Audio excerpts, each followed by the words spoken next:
What's up, everybody? Welcome to a live episode of Game Time here today on the Outlaw Nation channel. We are starting a little early at 1:30 p.m. These gentlemen have auditions and things going on, so I thought, why not? We'll push the start time a half hour early and get into all the things going on week 2 in the NFL. I am John Rocha, one of the hosts here on Game Time. I'm joined, as always, by Mr. Jay Washington, who all of a sudden has found newfound love and faith in Mitchell Trubisky. How are you feeling about that? First of all, don't you put that evil on me, Ricky Bobby. I still won't say I found faith in Mitchell. I don't give a shit what Mitchell Trubisky, because again, it will look. If this can happen, this needs to happen more than 2 games in a row. To say I have faith. Let's not do that. I'm too tired to say I got faith. Fair enough. Fair enough. But a man who does have faith, because his man brought them all the way back, Dak Prescott. That's the other host of this show, Winston Marshall. How are you, brother? I mean, look. I already see Corey Scott Johnson trying to talk shit, saying I should calm down. I haven't said a single word. I have not said a goddamn thing, and he's already telling me to calm down. First of all, let's be real. We're going to get into the game. I'm sure that's the top story, so we'll get to that. I'm good. I wanted to ask you, though, because next week I got that whole thing popping up. So this is a permanent move, right? This will be the permanent move. Yeah, we were going to announce it, but go ahead and jump the gun and feel free about doing that. But it's cool. You said I wanted to do it for this episode. I was like, does he not remember the conversation? No. So I think Corey Scott Johnson's right. Winston, calm down, man. We're going to get to everything. Don't you sweat it. Don't you sweat it. We're gonna get to everything. But yeah, what Winston said, we were going to announce it at the end of the show, but sure, we'll announce it now. For those of you who don't know, Winston, there he goes. For those of you who don't know, Winston is doing a show. Have you announced it yet on SCN Live? It's been announced. Yeah. Okay, and it will debut next week at 2 p.m. on Mondays. So at 4 p.m. on Mondays. Mm-hmm. So we have moved game time now permanently to 1:30 p.m. to 3:30 p.m. That'll be the show. So adjust your calendars accordingly and come and join us for all the stuff we got going on. What happened to Jay? We lost Jay for a second. There he is. All right, he's back. The last blurs we did, like kids doing school are draining the internet in this area. So no, it'll kind of cut in and out. So that's probably right on. Okay, all right, fair enough. All right, Corey Scott Johnson, giving you some love now. Woo, let's go, Winston. Right. All right, there you go. And we've got so much to get into today, and we live in this channel off your super chats and your Streamlabs. So send in your questions. Let's have a fun show to start off the Monday. It feels like everyone's a little bit slow moving today. Let's get it going. We got a lot to talk about here. Got a lot of NFL news. Got some NBA news. Got some injury news to talk about as well in the NFL. So much to get into in the world of sports. So let's jump into it right off the bat.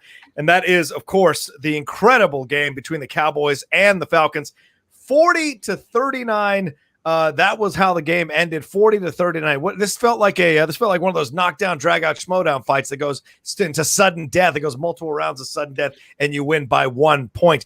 This thing was intense. Greg Zuerlein kicked the 46-yard field goal that ended up being the difference in the game. The Cowboys overcame 4 fumbles and a 20-point deficit in the first quarter to beat the Falcons. Hell, I think they were down 15 points in the fourth quarter and still found a way to pull this thing out. So many people are comparing this to the Falcons' loss to the Patriots in the Super Bowl. It certainly was mind-blowing as you were watching this happen, but you got to give so much love to Dak Prescott. 34-47 for 450 yards. Remember the big thing that we were dinging him on last year? A lot of people were that he couldn't get above 300 yards consistently. Here he is throwing for 450 yards and a touchdown with 1 sack. He also ran for a couple of touchdowns as well. He is the franchise leader now for rushing scores from a QB.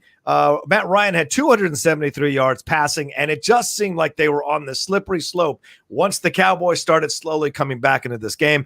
Incredible ending, and in the end, just a phenomenal win to hang their hat on, and maybe the Cowboys are one offensive pass interference call from being 2-0, Winston. So tell me about your feelings about this team, because clearly the defense needs some work here. Matt Ryan was carving y'all up like crazy most of the game. And I would make that argument, and this is going to be. I think we gotta, and I gotta check the rundown if we're covering this. What's that? Yeah. You do have it down there about the injuries being most impactful. Yes. This is something that I think has to be a linchpin talk later today. Is that injuries are going to devastate this league. And not only that, I think people's careers are on the line right now as far as these injuries, because I think not having a proper preseason, weird truncated kind of camps and stuff, shit is getting gruesome. So I only give Matt Ryan that kind of credit. I mean, yes, he's a former MVP. He's gone to a Super Bowl. He can get the job done in certain instances. Our defense is full of holes right now, mainly because most of our star players are out. There's a few that are still there, but most of our stars are out. Van Der Esch out, like this, Sean Lee's ass, who stay hurt, out. Like, you know what I'm saying? All over the place. So I'm not surprised they did that. What I'm surprised about is that the Falcons going to Falcon and actually let us do this. And for me, the highlight of the game, and the sad thing was, based on, I don't have cable.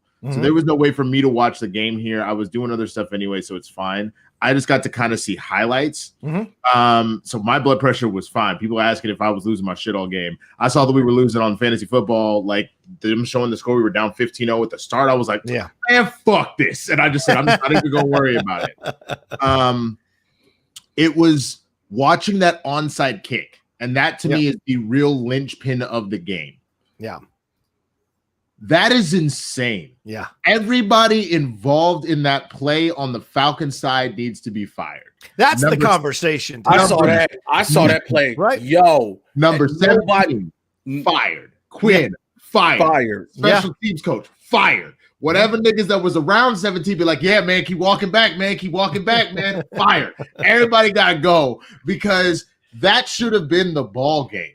Yeah. The ball was already next to you. And so for those that don't know, the kicking team needs the ball to go 10 yards before they can get on it. The receiving team can touch the ball whenever the ball is. Because the rule is it either has to pass 10 yards or it has to touch a receiving team player. Right. So if you can bounce it off like someone's hip and then dive on that shit, that's legit. Right. So for them to not immediately jump on that ball, that should have been multiple people's job. It's insane to me, because that was not that's one of the shittiest onside kicks I've ever seen, even though they tried to do a new thing by not having it on the tee. Zerline tried to do that. In the end, it was sitting right there for 5 yards, just rolling around innocently until finally, it's only when the Cowboys started to move towards the ball did the Falcons decide to move towards the ball. So this was such a breakdown in coaching. And Dan Quinn came out today and said, no, these guys all know what to do. These guys know what to do. And it's like, do they, dude? Because I think you're just trying to save your job. Because if I'm the owner, I'd have tore a new hole into Quinn verbally in the office, man. I'd have ripped him to pieces. And a special teams coach going, what kind of Mickey Mouse operation are you guys running? You don't understand. The one basic job of when an onside kick is to jump on that ball as soon as possible. And that's so the one thing that does scare me is that we're clearly a rough team. We can put points up. Yeah. We can do some pretty dope stuff on defense, but not consistently, again, because of the injuries. This keeps happening, and this is going to stress me out all season. I mean, we do this a lot anyway, but especially this season, we're not able to run shit up on people. We can come back and we can win, but it's if every game is going to come down to a play, I'm going to get a little frustrated, honestly. And that's kind of the direction we're moving. Onside kick, onside offensive pass interference that wasn't. Like, that is essentially what our identity is currently. So I am concerned. It's a good win because it takes some balls to come back down that many scores and make it happen. But we don't need to keep being in this position. That's not good for anybody's psyche, and it's not good for championship runs. You can't bank everything out. Like, I know Eli Manning, that was what made him famous in both the Super Bowl runs, is that Eli was kind of like trash for 3 quarters. Then fourth quarter, Eli was like, all right, bitches, bomb. Like, we can't keep doing this. Yeah. So Jay, what do you take away from this game as you like, think about the swings and the scores, think about the up and down nature of it and that the onside kick? Like, what do you take away from this game about either team? It really speaks to the fact that as much as the players have complained about it, as much as a lot of people have complained about it, preseason is a thing. Yep. Preseason is a needed thing. Because that's a mistake you want to make week 2 of preseason. Great point. Yep. Not week 2 of the regular season. Right. They make this mistake week 2 of the preseason. We're like, okay, this was a dumb mistake, but we also chalk it up to it's preseason. Right. This is the season. Like you said, like when said earlier, it's a truncated season. Training camp was condensed even more. So when it comes to the Falcons, you just got to blow it up and call it a day. Just call it a day. Start over. Yeah. You can't just sit there and say, oh, well, let's bring in Todd Gurley. Like, that'll help us. Right. When you saw his past couple years on the Rams and you're like, that's not the brightest of moves. Right. But then you're like, oh, we're going to hold on to Matt Ryan because he's a former MVP. Yeah, that's fine. But your former MVP isn't delivering like he should be. It's a great point, Jay. You can't be Matty Ice if you keep giving it up giving up the leads in critical games. That's literally the whole point of the nickname, is that you got ice water in your veins and you don't surrender leads. Yeah. So you can't. Oh, I thought it was that he's essentially cheap beer. So I don't get the job done. But do you really want it? Sir, bro? Every time I thought that was the dumbest nickname. Bro, Natty Light and Natty Ice, that's that cheap bullshit beer you buy in college. You're not wrong. I always thought that was the dumbest fucking nickname, and that's why this nigga will never get over. Like, yeah, I mean, you couldn't be in a better position to win a Super Bowl than Matt Ryan was against those Patriots and him and Sean McVay. By the way, Sean McVay, I'm sorry, what's his face? The coach of the 49ers. Those guys, they blew it away. They blew it in that opportunity, and then the Falcons did it again against the Cowboys. But I will say this, and this is interesting too, taking a look at the stats for the Cowboys. CeeDee Lamb led all receivers. This is a rookie. CeeDee Lamb led all receivers with 6 catches for 106 yards. Amari Cooper got himself 100 yards. Dalton Schultz was 12 yards away from getting 100 yards receiving himself. To have 300-yard receivers almost in one game. CeeDee Lamb is doing what he's supposed. CeeDee Lamb is doing what he was brought in to do. Bro, right. let me be honest. The minute CeeDee Lamb was sitting here on his phone during the draft, he's like, oh, I got drafted, cool. And his girl had his other phone, and he just said, nope. I was like, CeeDee Lamb Ham's about to be the fucking realist. The nigga didn't even look. He didn't even look and was like, yeah, bitch, let's not. Yeah. Kept smiling while he did it because he was happy he got drafted. And it's like, nah, you ain't getting me today, you're not going to steal my joy, devil, not today, bitch. I mean, he never stopped looking at him. He was like, I'm about to go to the Cowboys, and it's going to be a great game. Like, hallelujah. Like, you didn't even see me just reach out for the phone. Like, by the end, like, that's what he did. But again, CeeDee Lamb is doing what CeeDee Lamb is supposed to do. Yeah. That's what he's brought in this game to do. We would criticize him if he don't start having 100-yard games at least. We would kill him. Let's just be real. That's one of the things now when you look at him, you're like, okay, well, what's the situation for him now with the Cowboys? Because Cooper's their guy, has been their guy for the last 2 years. But now is CeeDee Lamb going to be one of these guys that comes in and understands quickly how to become a professional? Because he looked great yesterday, honestly. And they threw everything at him. They had him running pitches. They had him running short routes. They had him running long routes. He was doing it all and taking the hits. And you kind of like that spark for a team. If it's going to be a team with a leaky defense, you got to have offensive weapons that are going to balance the game out. And certainly he looked that way. And Ezekiel did his thing, 86 yards, but like, it was really CeeDee Lamb in the passing game because it had to be when they were down by so much, and they stepped up. That being said, the Falcons really messed up on a couple of plays. Like Matty Ryan had two chances to put more points on that board, more touchdowns. What he is, he's cheap beer, Matty Ice. Yeah, Matty Ice. Sorry, but also, why did Julio Jones have like T-Rex arms on that Gage throw? That was a touchdown. And Julio never finds the end zone. It's what's so crazy about that Falcons team. Julio has 175 yards, no touchdowns. Calvin Ridley, 40 yards, 3 touchdowns. It's weird. No, it could be Julio tired. I'm tired. Yeah, maybe. Could be I'm tired of. I mean, you're supposed to make those catches. I get it. But it could be Julio like, yo. It's that, and it is weird because he is a giant. Yes. So he really should be able to go up and get that over people. But it seems to be when that happens that you get to the end zone like that, they be double and triple teaming him. So most of the time when you're seeing these passes to other receivers, it's because it's easier to throw a quick slant or something over to Ridley than it is to try and like force it into Julio. But that was the thing. One of the things that's made Julio Jones an elite receiver because he has shown he can go up. Granted, you don't want to have to deal with that every single time you're targeted, but he's shown he can catch over 2 and 3 receivers with big plays. So you know what I'm saying? So it's like you have these options, you have weapons, but the person firing the weapon in Matty Ice ain't targeting right. Yeah, that's fair. And I feel like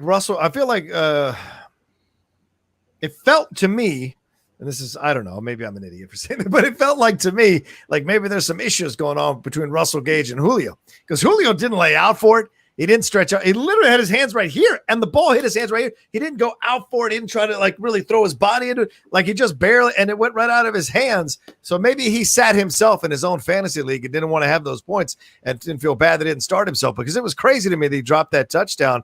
So there was a number of things that they had that when they settled for field goals, going for that 2-pointer, which I thought was unnecessary. Get the point, and you lose by a point, which would have been a tie game. Like, it's just those little instances, decisions you make throughout a game, you have to wonder about the coaching. I think Dan Quinn is absolutely on the hot seat right now, and they need to forget the hot seat. Okay. Does he get fired before the end of the season is the question. Yes, absolutely. Because we always say coaches going into the end of the year, close to the end of the year, we're like, they're in the hot seat. They're in the hot seat. Dan Quinn has been in this proverbial hot seat for years, since the comeback loss of the Super Bowl. Right. He's been in the hot seat since then. So the question is, when do they finally at the front office of the Falcons just pull this trigger and say, you're done? We can't do this anymore. Yeah, we'll find out. I mean, I have a feeling now. I mean, this is that breakdown, that special team, that's a breakdown in coaching overall. Because, I mean, no matter what the coaches are teaching them, you are the overall coach, and you need to be aware of what everybody is doing on your staff. If you're not, you're to blame when they make mistakes, not the coaches themselves. I think you blame the overall head coach. You should know what's going on, and that being said, McCarthy himself doesn't get away with this victory, claim like he did an incredible job coaching this team either. That team was ready to surrender and show its belly, and it was just a matter of a bunch of crazy X factors that got them this victory. I give him one thing and one thing only. What's that? It's the same thing that I think we saw last week as well. Yeah, McCarthy at least has brought in a more of, you said show their belly. Yeah, I don't agree with that. I think that they were effing up. I'll give you that. That's what But McCarthy seems to have already instilled we play until the whistle. Yeah. That's not something that Jason Garrett instilled with us for a while. Yeah, because he's done that.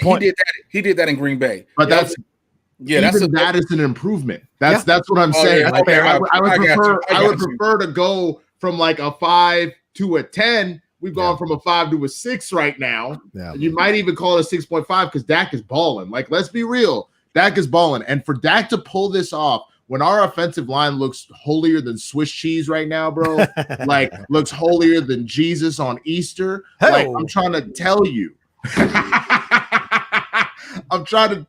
Bro. Looks holier than rest in peace, Ruth Bader Ginsburg to pass on both the real talk. She passed on the Sabbath and on Rosh Hashanah, which is apparently the holiest way that a Jew can pass.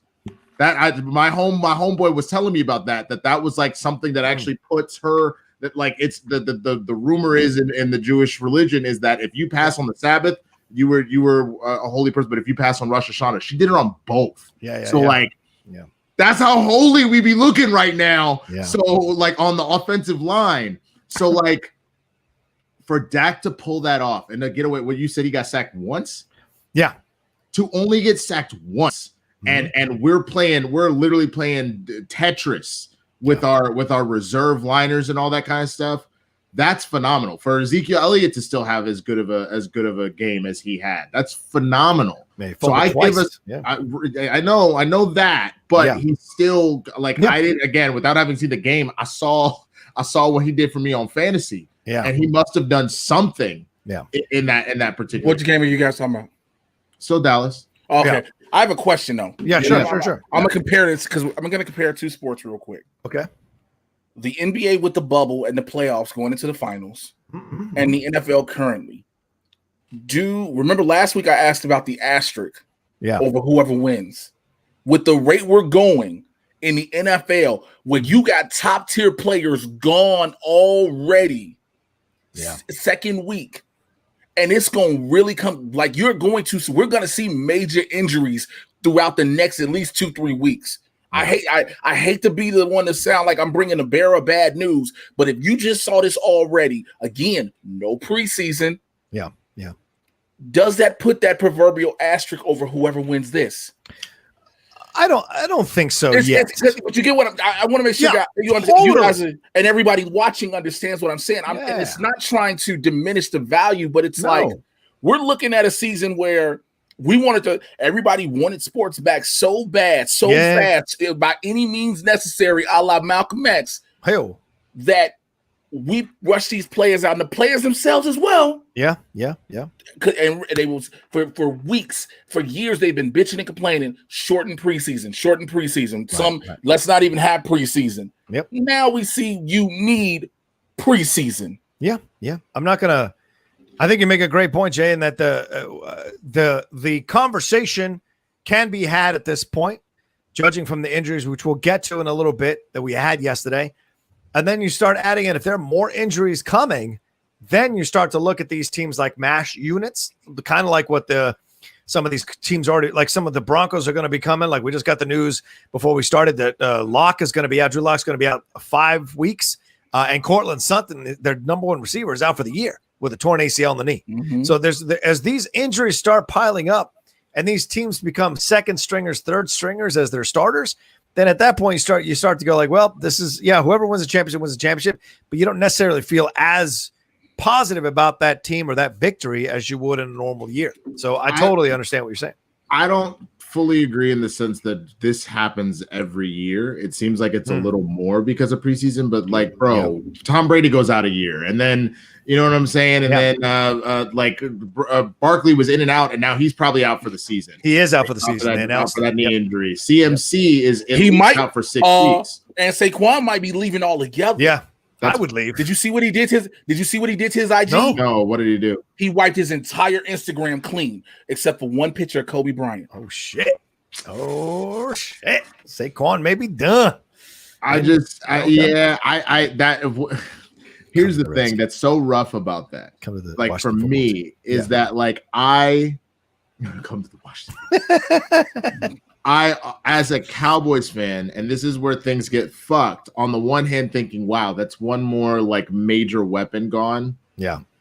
As a person, I am so sad for him because he was supposed to be that next great, man. And so it's depressing to think that his career could be cut short in the middle of his third season as a pro. Like, I hope that there's enough money there that he's like good, but like I doubt it. Yeah. And that's really, really fucking depressing because he fucked up. His ACL is torn, his meniscus is torn, his MCL is sprained. Yeah. So his knee is shot. His knee is shot. Yeah. And if you look at when he went down, he was slamming on the ground. He was in pain. Yeah. So he can come back, but that's fucking rough. But I don't think you said you put an asterisk on this unless the entire season, all of a sudden an entire team goes out because of COVID. Like you don't put an asterisk on this because this is the most violent sport on earth, barring boxing and MMA. Yeah. So injuries happen all the time. Like how many seasons have we seen a team that had so much promise by week 16, nobody was left. So they went from being the best team in the league to being the worst because they had the sticks. Yeah, like they got nothing left to go. So no, I don't agree with that. Okay. All right. Well, I maybe we're getting there, maybe we're not. We'll see. Another thing is real quick before we wrap up this game, Matty Ice, Matt Ryan, he is in the mid. He has 2 more years left on his contract before he can opt out because he signed that massive deal, $117 million deal for 4 years. He is contracted for this year. And then next year, he's going to start making $23 million next year, and cost $40 million against the cap. So it's like that's the kind of money he's going to be dancing with next year. So what do the Falcons do at this point? Because I feel like Matty needs a new chain. He needs a new location to do his thing, man. The Broncos are desperate for a quarterback. Who knows what they're going to do there in Indianapolis with Phillip Rivers being They're gonna let Phillip Rivers. They're gonna let Phillip Rivers sit there for a second. Yeah, for a year. You think you're gonna let Rivers sit in Indy for a year? Okay, but if you're Matt Ryan, you have to get out of Atlanta. You got to get out of Atlanta, man. It's not you got to get talent, right? You got to. It's not because some people will say, "Well, just get another coach." No, get him out the city. Right. He's got to get out that system. He's got to get that out of his spirit because now it haunts him. Yeah. Maybe go to Chicago. It's not maybe. I mean, it's not only that. It's just the because I agree with you, Jay. I think that this is that monkey on his back, and like sometimes this is much later in his career, but this is LeBron in Cleveland that first time, and it's like I can't do this here. Yeah. And I'm gonna go to Miami to go exercise that demon. It might be what even Peyton Manning. I mean, I know he got the one chip, but that was really a gift from Chicago. Yeah, like I said that. And I will not look as a Chicagoan fan. Let me tell you how hard that year was. That was the year my mom passed, and I think I remember that. And so, oh God, bro! I wanted a rerun for you. That was your practice. That was your preseason, bro. And so you watch. Everybody's like, "Yo, the Bears." We were pumped in the city, but then we had to remember one important thing about that Super Bowl. We called it the Negro Bowl. We were happy. It was 2 black head coaches. It was Lovie Smith and Tony Dungy. Like first time it ever happened. We were like, yo, Chicago's back in the bowl. And then everybody remembered. We got Rex Grossman as quarterback. Wow. So the Negro Bowl. I never knew that. Okay. I'm gonna put that on the notes. I never knew that. That must have been a Chicago thing. Where Chicago, you ain't know when your niggas called it the Nigga Bowl? I said Negro Bowl.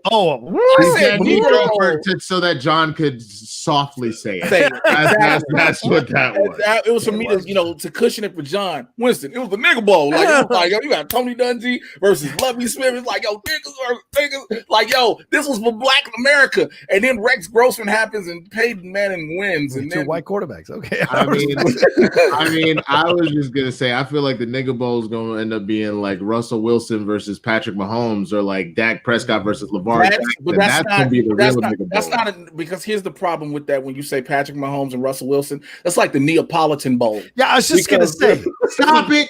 I was just gonna say, man. Y'all so disrespectful. So then the only Nigga Bowl would be Deshaun Watson versus fucking Lamar Jackson, which is not physically possible. I know they are in the same conference. Okay. I'm sorry. Okay, my bad. Okay. Also, what about Dwayne Haskins? The one drop rule fucking applies. God damn it, y'all keep trying to write off Russell Wilson, but when Russell Wilson cashing these checks, this is what this is. I'm gonna tell you, you're gonna put some respect on Russell Wilson's name. I'm gonna tell you why Winston. He converted Sierra. No, listen. Shut the fuck up. Hanging out with Raptors and stuff. Go ahead.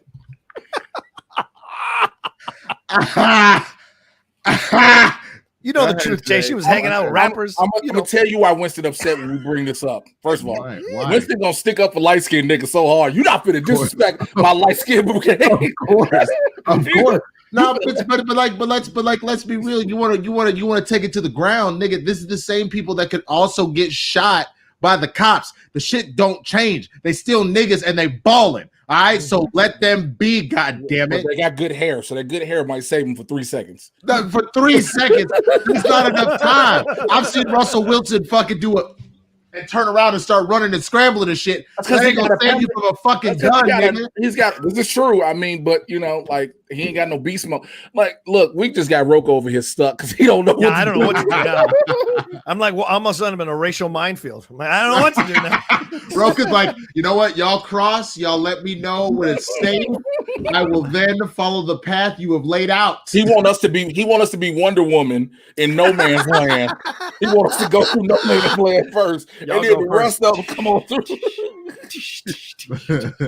All right. Anyway, my God. Let's get into some StreamLabs and SuperChats in a second. But first, we got to read this letter that Winston sent me here that was tweeted out. This letter is incredible. I got to bring this thing up. I couldn't believe it when Winston said it to me. I was like, "Are you got to be kidding me?" With this I tried letter? to read that while my daughter was sitting on my lap sitting under me, but I was like, I read some of it. I was like, "This is from the heart." This is from ex-Atlanta Falcons fan Harlan Shackelford. He tweeted this 22 hours ago. At this point, it has 342 likes, 219 retweets. It says, "To the Atlanta Falcons, not Falcons or Falcons, Falcons." He dated the letter as well as yesterday. Dear the second best team to call Mercedes-Benz Stadium home. Yikes. Shouts. That's already a shot, bro. Wow. It is with immense frustration and grief that I must inform you that I am resigning from my position as an Atlanta Falcons football fan effective immediately following the second worst loss in NFL history.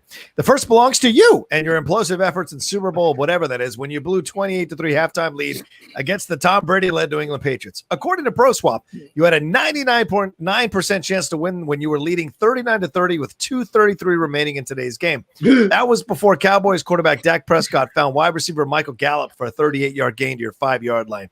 And the rest is history. After years of unwavering support and continuing to come back time after time following disappointment, today was the last straw for me.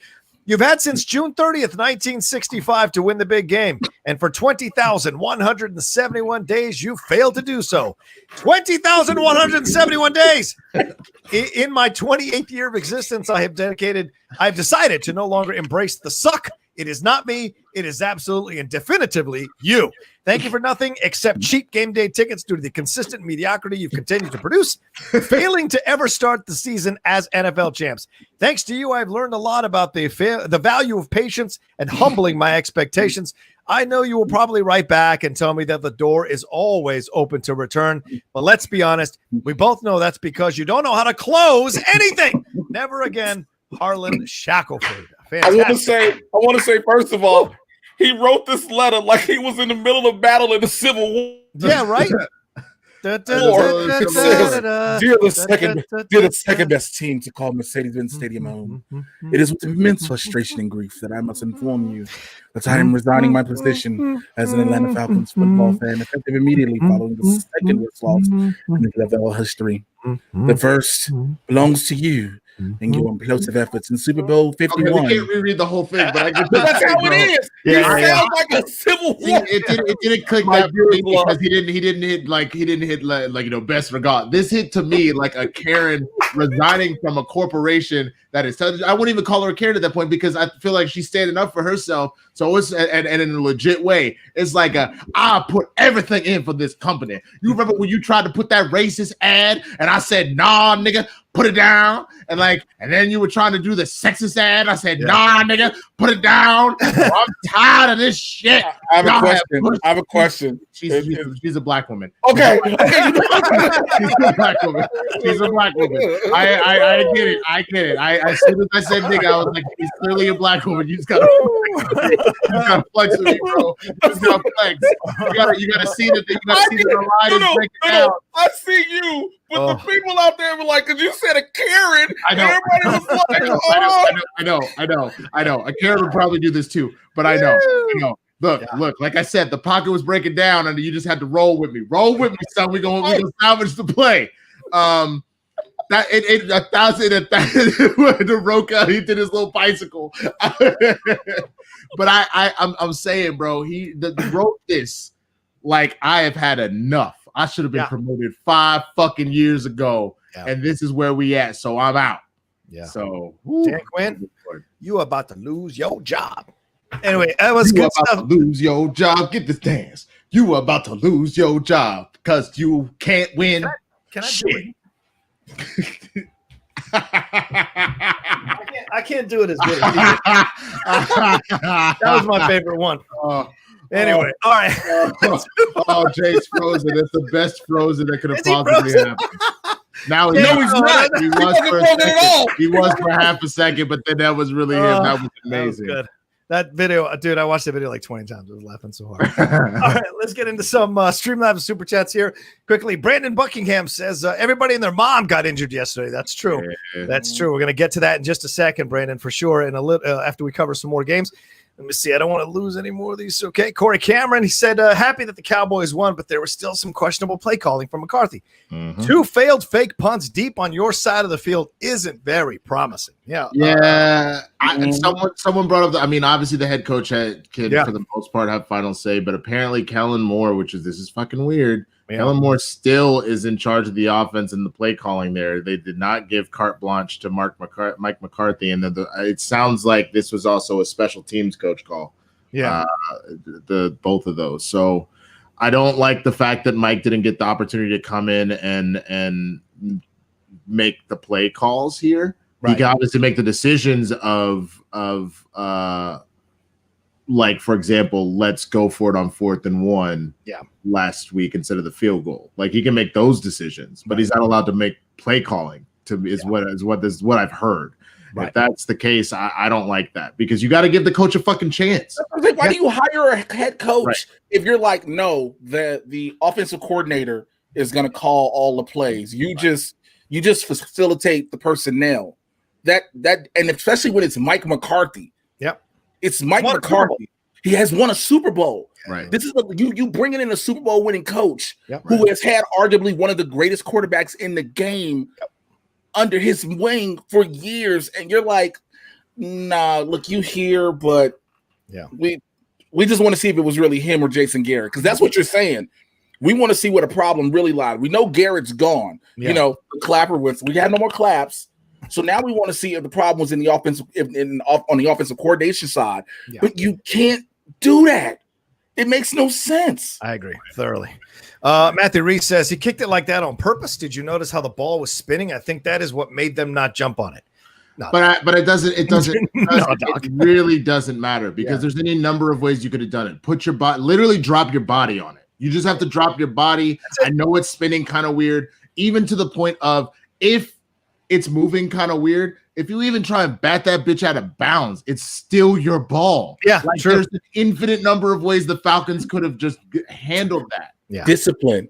It's discipline, sir. Discipline to that moment on special teams. Yeah. You have to know because again, when we hear onside kicks, everyone has this scenario of the 10-yard ball bounce, boom, right? The odds of them practicing, and I played football before, and I had to do special. The odds of you practicing somebody kicks it low on purpose like that. Yeah. The odds of practicing for that are like 20-1 that you're gonna have. Now the problem is, yes, absolutely, every single team in the league will be practicing that on special teams from now on. Yeah. Because now the scenario has happened. Right. Because remember after the Wildcats started, you had some teams that wasn't even like, what? And then once the wild card started becoming regularly used, every team set their defense to understand what the Wildcat was. Yeah. So now you're going to have people, these teams are going to be like, look, special teams, we got to practice if this happens, because you don't want to look like the Falcons. Yeah. Like, that's all I'm going to say. That's fair. Totally fair. Let's see here. Connor Pearson Ward said the offense of the Falcons has never been the problem. They needed defensive playmakers, and they went out and got Gurley. Shake my head. Yeah, that's fair. The defense has never been as good as the offense for sure here with Atlanta, and that's been the shame to watch sometimes. Why they didn't make a push for like Clowney, who was out there for forever, is wild. Yeah. Davian Clowney was sitting out there. That's true. That's absolutely 1,000% true. You have those people that sat out this season that were free agents, and you're like, they're right there. Nobody, again, get the beep. Let's see. We got next Samir Tesfai. Sorry. What's up, Samir? Good to see you again, man. He said, if I was the Falcons owner, I would have had the head coach and the special teams coach taking a Greyhound bus back to Atlanta. That was ridiculous. I mean, forget the gray bus back to Mega Atlanta. Bus. Put them on the Mega Bus. Make it worse. Oh yeah. Put them on the Mega Bus. Only reason you don't is they got to clear out their office. You put them on the Mega Bus, you're guaranteeing they're getting COVID. So they do have to clean out. Oh yeah, they're not. They for sure. Oh, you for sure. You as soon as you buy your Mega Bus ticket, you have COVID. You don't even the internet. Y'all thought it was aerosol. Nah, nigga. Buy a ticket on Mega Bus. Done. Done. Nigga, as soon as you buy a ticket, you get a text message that says you tested positive for COVID-19, and you like, I didn't go get a test done. They was like, did you buy a ticket for Megabus? Click yes or no. And you say yes. They be like, da-da. Like, I actually saw that on the CDC website yesterday. Once you buy it, you get COVID. Samir Tesfai also said, is that Jason Garrett in disguise as Mike McCarthy? Because what the fuck? He made some boneheaded decisions as if he wanted to lose. All right. What do you say there, Winston? I mean, the same thing I said to the similar comment prior is that it sounds what the talk is that he's not the one making play calling decisions. Yeah, like he's not calling the plays, and that he's making decisions. So he's making we're gonna go for it versus we're gonna kick a field goal, but he's not calling straight up plays. That's right. on Kellen Moore. So I want to double check to make sure that that's the case, but it seems like a very boneheaded, but a very Jerry Jones thing to do. Yep, agreed. So Matthew Reese says Titans are 2-0 for the first time in 12 years. Everyone said Tannehill would regress. Our D and King Henry haven't even started rolling yet. Yeah, that's fair. Absolutely. I mean, Tannehill threw 4 touchdowns yesterday. He looked good in that victory over the Panthers. Over the Jaguars, and it came close. It was close there at the end. Gardner Minshew doing his best to keep that team in the game. And Henry didn't even have that great of a game, a decent game. But Tannehill, Titans got to give him some love. They're doing their thing for sure. Cameron Hamster, thank you so much, Cameron. Just because I love you all, my brothers. Brothers. I said it the way it's spelled. So I'm coming in late. See you on Blurred's Day. No, you do understand that that's fine. One, you're reading something, and 2, you talk to us. It's if you walk up to a black person you never see, was like, "What's up, my brother? What's up, brother? How are you, brother?" That's the problem. But you know us, and it's in a quote. It's fine. You just walk up to a random black guy on the street. Hello, my brother. Yeah, that's How are you? a little bit. My brother. Well, don't do that. It'd be like, what happened to Rocha? He went, brother, like it was the Budweiser WhatsApp commercial.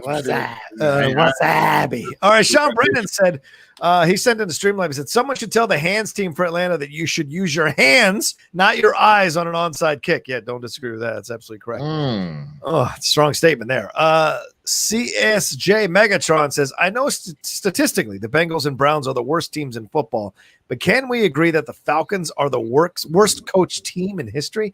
They constantly out here choking, They constantly out here choking like they're eating Popeye's biscuits without a drink. Look, that's a good comparison. That's a good. I have choked many times on a Popeye's biscuit without getting a little Diet Coke in there. Absolutely. I fucking love Popeyes. I mean, Popeye's the best chicken you can have. This nigga sound like Little Nicky. Popeye's chicken is the shit. It's so good. I wish they had one close to us. Maybe they'll have one close to me in San Diego. We'll see. I miss Popeyes. Oh, gosh. I don't go to that Popeyes on Hollywood Boulevard. It scares the shit out of me, that place. I mean, I went one time. I saw Mr. Marcus there. I was like, nope, porn stars eating out here. Nope. There's one in the valley. That was all right, but it's not as good as some other ones. Hill Nellums donated. He said, Barkley's out for the year, so it's most likely a lost season for my Giants, my G-Men. But Winston, besides heavy drinking, how do I cope with a full season of Jason Garrett play calling? Whoa, good question, Hill. You hope that the Giants do something racist, like when Jerry Jones made his statements, and then I gave 0 fucks about the Cowboys last season. Oh, like I ended up not giving a shit until it was the final game to play. Wow. And then I was like, I mean, I hope, like, it's always cool if we make the playoffs, but like, I genuinely was very mad at the team. Like, let it go. That's the only thing I can say. Hopefully they do something morally corrupt, and it's enough for you to be like, I need some time off. First of all, I'm not a Giants fan or Cowboys fan, but I'd like to address Mr. Winston Alex Marshall's statements that he just made. The fact that, allow me, sir, please. I've never heard anyone say the only way you can deal with the potential of a head coach is to hope and pray that he says or does something racist. No, so like basically saying, I hope that Jason Garrett tweets out, monkeys always climb back. And then you know how not to. I mean, I'm just saying, if somebody does something that makes you then hate them as a person, it's easy to write them off. Otherwise, you're just stuck with this. But I asked, do you see how hard I laughed when they'll sign him? Like, what? I don't understand. Had to leave. Had to go. Look, I'm not encouraging that this happens. I'm saying that for me is how I handled it in our final year of Jason. Rocha was like, okay, so this is the part of the show I don't need to be here. Let me clarify. I am not encouraging that this happens. How did you said it so calmly? It was like, how do you handle it? Listen, just hope and pray they say something racist in this face. You don't have to give a fuck. Like you said, with just a mild shrug. It is easy as a black man to draw my line in the sand. You just owner of the team says something overtly racist. I go, cool, deuces. Otherwise, it's like, hi guys, Winston A. Marshall, lifelong Dallas Cowboys fan. I was here through all the goods and bads, the rings, Michael Irvin's cocaine, and a lot of clapping. Oh. But you know what made me not give a fuck at all anymore? Racism. Like, bro, you know how they say in relationships you have your deal breakers. The deal breakers, most people's deal breakers are like, for example, cheating. Right? That's right. That's Sure. pretty standard. Like, if you cheat, we're done. Yeah. Well, You know what? But what if she accidentally slips, falls, and lands on your dick? Yeah, that is called the Last Boy Scout. Mm-hmm. Accident? For most people, that is a deal breaker. You know, a deal breaker for me to support an organization? Racism. So I'm telling you, I said that in jest. Clearly, I'm joking, but at the same time, that's the only thing that can come to mind. In your heart. That's what's in your heart. That's in your heart to remember that. Like, that I suffered through years and years of Cowboys being trash, and then Jerry Jones said what he said, and then I was like, I'm off. I'm off for this year. I'm done. I'm out. Oh, so you forgave him the year after? He was like, it's still racist. No. What it ultimately did is not only did, like, first of all, I gave up on the league because the league was on that bullshit. And we've talked about this. Yes. Because Jerry made his own statement of bullshit, but the league as a whole, I didn't really give that much of a fuck last year. Yeah. The first game that I remember watching since like week 6 was the Super Bowl. Mm-hmm. Honestly, I would catch random highlights because they're on at bars, but I never sat down and was like, let me watch this football game. I just didn't do it. I was over it. Right. In this particular instance, I haven't necessarily forgiven the league, but there's enough people in that sport that are doing what they need to do, like Dak donating that money to try and help with cops and shit, like cop training. Mm-hmm. You know what I'm saying? Like, that's the type of stuff that I'm like, all right, I can support individuals in this. I'm more than willing to kind of support the team again because Jerry shut his fucking mouth. I thought about being like, fuck this, when he was like, we're just going to open the stadium and let everybody in. They did a better job than I thought they would about how they, like, it didn't look good from the initial photo of how many people they were going to let in that stadium. But they did a good job of keeping enough distance. Yeah. So, like, it's touch and go with me with the NFL. I'll be real with you. Like, I love football as a sport, but it is touch and go because the next thing they know, they could be shitting on Kaepernick again and whatever else. Like, I don't fucking know. But that's why I said that in jest, because that's an easy drawing line in the sand. You're going to have to suffer. I'm sorry. That's just, you guys are going to have a rough fucking season. You lost your star player. Who knows if Daniel Jones is actually going to be good? Because he seems very up and down. Sterling Shepard ain't the one. Like, I'll be honest with you. Like, they tried to put out that field goal to be like, he's burning everybody in practice. He's burning everybody in practice because your defense is trash. That's what that is. So fair enough. Just wanted to highlight, that's my friend who's watching us for the first time. That is some crazy fandom. I need racism to make me hop off the train. Wow, crying. So shout out to my boy Mark. He's laughing his butt off. Here's Winston last year. Yep. That's one of my favorite memes too. I'm not even offended that dude has got me by at least 150 pounds. Yep, that is accurate. Randy Kahn says the NFL will never do a Donald Sterling to Jerry Jones. Probably not. Unless Jerry does. Money. Unless Jerry goes full Donald Sterling. Yeah, true. Said he hasn't dropped N-bombs. I'm guaranteed there's recordings. I'm sure if they ever leak, that might happen. Yeah, but him just being like, you need to stand for the anthem or you're not playing on my team, that's standard regular American racism that we get mad about, but not mad enough to be like, you need to sell the team. Yeah, absolutely. You know what I'm saying? He has to like call Dak Prescott a monkey or some shit. And be on recording. That would be the only way. Look at that goddamn spear chucker throw that ball. Oh my God. That's enough. Let's move on. Woo! All right. L_Santoyo said, what's going on, mi gente? Yeah. Is it me or are we witnessing the 2020 Jaguars, a real life major league movie? Ownership trying to tank while the players aren't giving up. I know you guys saw the Gardner Minshew Bud Light fantasy ad. Yeah.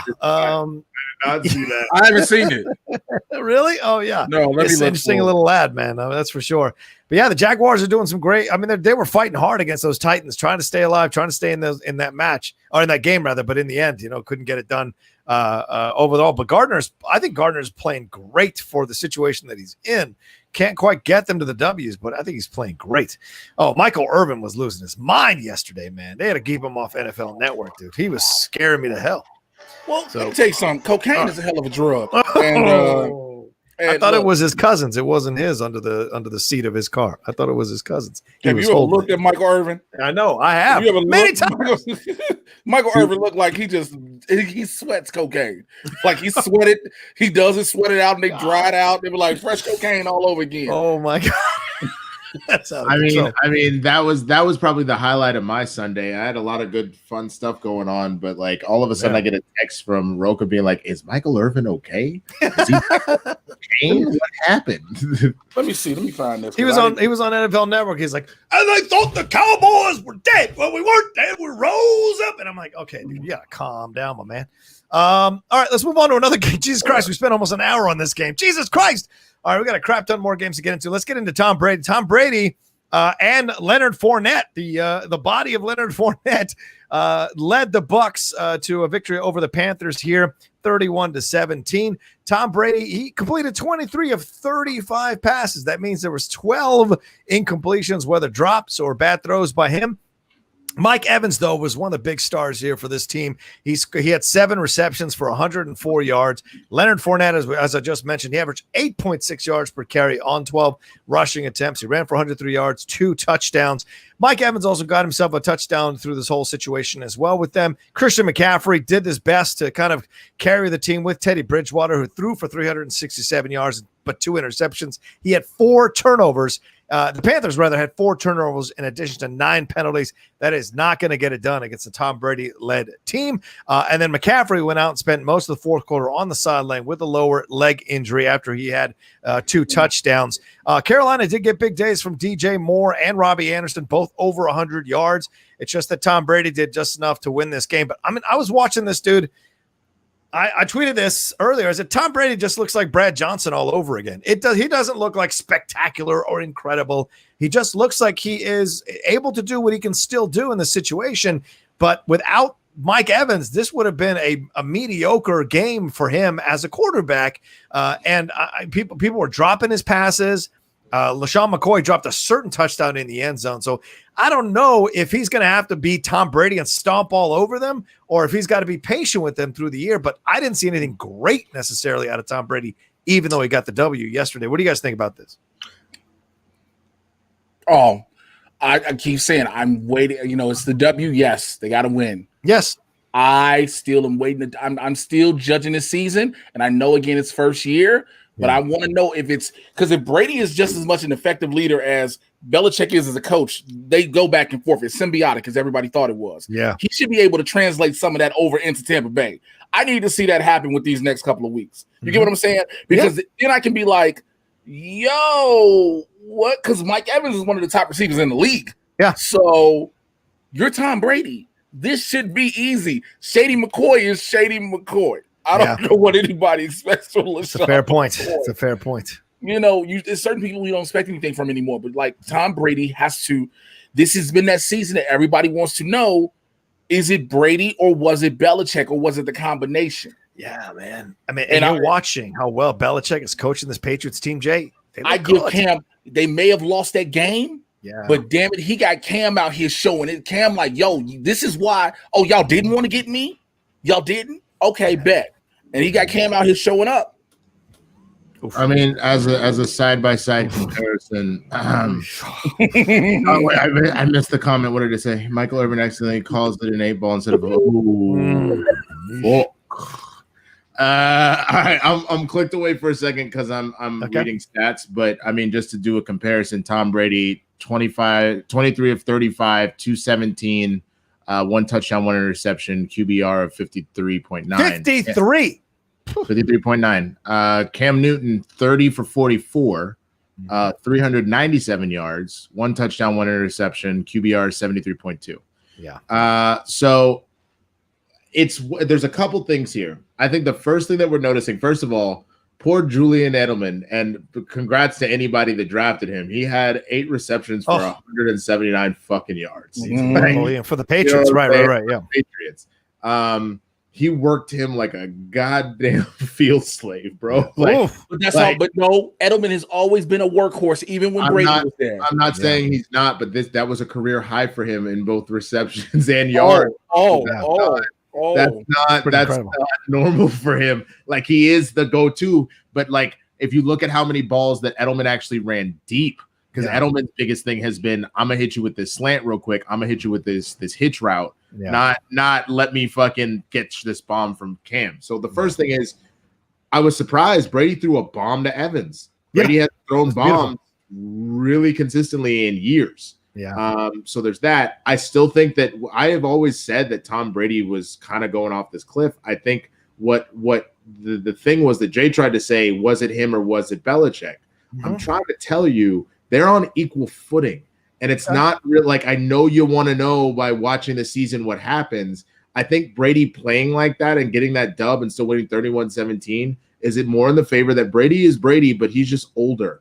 You know what I'm saying? He doesn't have the sauce the way that he does. I mean, shit. We'll see what even happens with Drew tonight. Because these older quarterbacks are holding on by a shoestring. Let's be real. Well, yeah, yes and no. And here's why I say that. Because, again, for the past 2-3 years, especially when it comes to Brady, we've kept bringing up his age. And when he shows out, we negate that conversation quickly. You get what I'm saying? And I say we as the sport people who talk about it in the sports realm. We always like, Brady's getting older. Brady's getting older. And then Brady has lights out games, goes and wins 2 rings. And then we're like, what? Whoa. He was making a good point, too. Okay, that was hilarious. Okay, so Jay cut out right as, you know how ESPN is constantly just running videos in the background? So as soon as he says, and as soon as Brady gets 2 rings, then they just want to, and then it goes, don't you forget about me. There he is. Is he coming back? There he is. All right. Can't make no good points. You make it can't make no good points until the internet's like, nah, nigga, shut up. It's all good. Drew Brees, we keep talking about, can the Saints overcome Bounty Gate? Because Brees is like, I'm still doing what I do. Brees, and minus the injury, he's been accurate and still been top tier every year. Yeah. I mean, let's bring up his stats though, because I'm curious about this. So, like, for example, last year, I mean, his QBR, where was it? Where is it? Nope, that's not the QBR. That's his completion. I mean, he was still hitting 74% last year. 4.3. So that's dope. This doesn't. Oh, QBR. So that was the thing, bro. His QBR was 75. Over the season. The entire season? But that was when Bridgewater had the first half. I'm aware. I know he missed games. It doesn't matter. It still averaged out to 75. You know what I'm saying? So, like, he's wait, did nobody, you didn't see Rocha try to put a chip or something in his mouth and he just missed his mouth completely? No, I'm reading stats, bro. He was like this. He was like, torn rotator cuff injury. Go ahead. Yeah. So, like, don't get me wrong. I mean, like, that's still like that's because that's still not bad for him, because looking at it in general, he averages somewhere between 70 and 80. Yeah. He does have a number of like below in like the 69 and whatever region. So it's still not bad and whatnot. But, like, you know what I'm saying? Like, he is playing better in his old age than Tom Brady. I agree with you with that, but he's also seeing a decline. There's a reason why. I know you're a Saints fan too, but, like, my 2 homeboys that are like ride or die obsessed, all they ever talk about is like, I love Drew, but I also wish this motherfucker would leave because he takes all this money and he keeps telling us that he's done, but then he's not done. So we can't really prep to move forward. So, like, either win this ring or don't win this ring. You know what I'm saying? He should have left this year. He got babies. He should have handed it off to Teddy and should have gone somewhere else to finish out his career. I think him sticking around now hamstrings the Saints, because they don't have anyone sitting behind. Taysom Hill ain't going to do the job sitting behind Drew Brees to take over when he retires after this year, and he's absolutely going to retire after this year. He is going to get battered and bruised all year, I think, playing for the Saints. So it's crazy for me to think about the fact that he didn't just walk off, go out to someplace else and finish out his days, and let the Saints kind of move forward as much as possible under Teddy. Teddy would have been nice to slide in there. We'll see. The last thing that I will say about this comparison with Brees and Brady is that I think that Drew Brees is the better actual quarterback. It's just that Tom Brady has way more rings that then makes people give him more of that acknowledgement. Yeah, Belichick is the difference. Yeah. The difference that got him to those many rings. That's what I mean. Yeah. For sure. But I don't think going down to Tampa Bay you take away anything that Tom Brady has proven already. You know what I'm saying? Absolutely not. Like, Absolutely. Yeah. So, but I mean, and also the thing you got to factor in is it's good to have a manager or a coach who understands you and knows how to get your best performances out of you. If you don't have a coach or manager who understands you, then you might lose 3 in a row. All right. Anyway, let's move on to the with Tom Brady here. The Buccaneers have the Broncos, the Chargers, the Bears, the Packers, the Raiders, the Giants, then the Saints. There is a world where he wins all of those games and doesn't look like he's being that tested. Maybe the Packers and the Saints give him a run for his money, and then the back half of the year is a little tougher for him with the Chiefs and the Vikings sitting there and the Rams sitting there. So we'll see how Tom does. But, I mean, I think we're in game manager mode right now because they all got to get on the same page. Gronk was off his rhythm with Tom as well. I mean, they don't even say Gronk's name during games anymore unless he messes up a pattern. So it's just odd to see Tom Brady in this situation. So we'll see what happens. And Teddy, poor Teddy, man. I mean, Carolina just if McCaffrey's going out right now, they estimate McCaffrey's going to be out for 5 weeks. So we shall see if he actually stays out or not or pushes through the pain and plays anyway. We shall see. But we should definitely touch on the Patriots game against Seahawks. That was a awesome game from beginning to end. Very first play, picked off and ran back by Devin McCourty was like, yo, welcome. We finna do this. I don't care if we in your house. We finna do this. You ain't got no 12th man. And that was the thing they were telling them off jump. You ain't got no 12th man right now. No. So you got to play. And then Russell showed up. But to me, that is where you prove that Russell Wilson deserved that higher ranking than Patrick Mahomes. I'm not saying Mahomes isn't magic. He is. But Russell Willie been doing this. And he said, all of y'all can suck my defense. Literally, you can suck it because watch this shit. Boom, bomb here. Boom, bomb there. Boom. Oh, you didn't think my nigga Swain could do this cross real quick? Let him hit you with it. Hit him with it. And then Swain had an open, like 35-yard, 40-yard run to the fucking end zone. Like Russell Wilson, honestly, and I've never straight up said this, and I feel like I've been sleeping on him, even though I know how good he is. Yeah. Russell Wilson is the best quarterback in the NFL. Mm-hmm. I actually had worries. I had worries early in the game for the Seahawks when Greg Olsen missed that easy-ass pass was in his hands. And you know, it's a small play, but it's in your hands. You can't catch it. You've been in this league like 14 years. Yeah. This is what you do. So that could be like that for me early was like, yo, if he's going to start missing early passes, this is going to come down to a second half game, which it really did. Yeah. It really did at the end of the day come down to the second half of this game. Yep. Because remember, they went in tied. So it was 0-0. You know, that's how coaches look at it. We tied at halftime, 0-0. I mean, look, man, I don't take anything away from Cam. I'm proud of Cam. He's balling out here and he's showing up the haters. And I know that was what he planned to do. That was his where that shit came from was talking about how all these people passed on me. Only one team gave me a contract and they gave me the minimum. So I'm going to fucking show y'all motherfuckers because you forgot who the fuck I am. So I give Cam a lot of credit for that.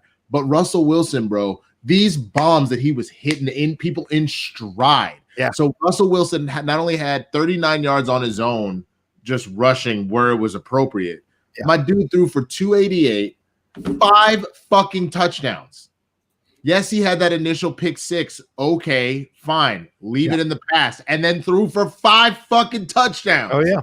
Yeah. So y'all got to put some respect on his name, bro. Absolutely. I think he's the best quarterback in the NFL. I think absolutely. And he told people, and he told Pete Carroll, and he lobbied hard in the offseason, we need to become a pass-first offense. Enough with the running, enough with the blah, blah, blah. We need to become pass because Russell was ready to ascend to that next level of as a quarterback and become one of the greats to ever play the game. And he wants one more Super Bowl before he's done, maybe even 2 before he's done there in Seattle. And look at him turning Chris Carson into a receiver. Chris Carson, he ran one of those Madden plays where you send your running back out on the wing and he spun around there and got himself a 28, 20, 35-yard touchdown. And it was on the button. It was such a beautiful throw from Russell. But the defense really showed up too. Look, Cam almost won them the game. They were down on the 1-yard line with seconds to go. And Cam tried to do what he did the whole game and run it in himself, and it did work before. But I think that was a moment where he could have done the fake and throw it to a running back or a tight end or what have you in that moment. And that's the thing. Cam played well. I love the way he's throwing the ball. He's totally in rhythm with that Patriots offense. Catch the ball. Seriously, the ball is out of his arms within 2 to 3 seconds. It's incredible to see him when he's in rhythm. But the ego he is carrying to constantly score those short yardage touchdowns that tight to the end zone, I think that could be dangerous. I mean, well, it's also, you got to look at, we compare, and again, I'll do comparisons in sports. How we talk about LeBron. When you're built the way you're built, you're willing to take that risk. Because, granted, you got some big people, big guys in certain defenses on that defensive front and in that secondary, sitting in that linebacker core, but you're Cam Newton. You are a horse yourself. Right. And I agree. He should not have run that last play because, of course, if I'm Pete Carroll, I'm sitting in the house, and I'm expecting Cam to try to run it. Yep. I'm expecting Cam to try to run this in. Because that's the one thing. Cam is really good at those. You know how they give you the various accuracies in Madden and shit? Yeah. Cam's like long accuracy and like power. They're like up there in the high 90s. But his short shit, especially when he doesn't have wiggle room above him, is bad. Most of his interceptions come from those little areas, not from deep bombs. Right. They mainly come from that little shit. That's why they don't like to have him really try and throw it in the end zone if they're that close. He's such a powerhouse. They're like, run it in or do some sort of option. You know what I mean? Sweep it or whatnot. Sweep or something. Do something. Yeah. Also, one of the things I like too about the game last night is how. Oh no, bro! He's literally the me of old. I swear. Remember how it was always me? It's like, and that's what I said about Dak Prescott. When you start moving again, I'll bring you in, Jay. But yeah. But I just I want to see Cam do well, which is hard because I have less of a problem with the Patriots without that super conglomerate powerhouse that's there. I have less of a problem with Tom Brady without the super conglomerate powerhouse that's there. So it isn't for the Patriots at all, but I don't mind rooting for them because I do like Cam Newton. I want to see him succeed, and I want him to show up all these haters. I don't need them to win another Super Bowl. You can miss me with that shit. But like, if Cam can get them to the playoffs and maybe they win a round one game or something, then they can go away. I'm okay with that, and that's cool. Yeah, I've never cheered for the Patriots ever, but cheering for them, quietly cheering for Cam. I'm quietly cheering for Cam in this situation because so many people have been waiting for him to fall on his face, and I think he's playing beautiful football. He just gotta just rein in that ego a little bit, doing the Superman thing. Like, dude, Brady slams the ball, rolls on back to the sideline, man. Just do it like you've been there before, man. Not everything is branding. So, but I don't know, it's just my opinion. What do you think, Jim? I want to try to say this, and hopefully it actually allows me to say it. Come on. It was beautiful that the Patriots offense gave him time to throw, number one. Yes. And on top of that, when he's in the pocket and the pocket is collapsing, the way he rolls out. Yes. Because I was like, yo, that's like six. I was counting. I was like, he's going to get sacked. Rolls out. And then like, boom. That's, again, it's scary when you see that because you're like, wait, you think the offensive line is there. The pocket collapses. He's going to get sacked. He either goes back to the line of scrimmage or gets plus yardage. And it's like, that's a good thing for him. It's all good. I agree. Go ahead if you got it, Rocha. Yeah, and it looks like he's slimmed down. Like what they talk about, with Rocky 3, right? He looks so slim. He looks like a middleweight. It looks to me every time I start talking to this bitch, I look up and you two motherfuckers just sitting there looking at me, and then I realize I'm frozen. Yeah, bitch. Finish your point, Jay. Finish your point before you go. I don't even know what I want to say anymore. Oh, all right. Well, I'm just you talking about the rolling out of the pocket. Yeah. I would even argue that Cam finally, I think this time off and this potential loss of his career made him go and watch the greats how they do it. Made him go watch Michael Vick, and then even to say he has to watch his contemporary, which can be a painful thing to stomach. But watching Russell Wilson, nobody ever to play quarterback rolls out of that pocket and extends better than he does. But like Roethlisberger does it because he's just a big bastard. So like you hit him and it's not enough. But like Russell Willie being almost too small to fucking play the sport professionally is the master of Nope, roll out, and then bought him even 4 or 5 seconds because of the angle he takes. Mm-hmm. Not even just that he rolls, it's the angle at which he rolls. Yeah. The defender has to catch their footing and fucking, unless there's somebody else there, done. That's where Mahomes got it from. That's where Jackson got it from. They have been watching Russell Wilson do this shit, man. I'm sure Kyler Murray is studying these tapes as well. Kyler Murray, almost like a second coming of Russell Wilson. Also a quarterback people doubted. Also a guy who played baseball. Also a guy that a lot of people felt he should have gone into baseball rather than the NFL. And he's doing well in the second year so far. So, yeah, agreed.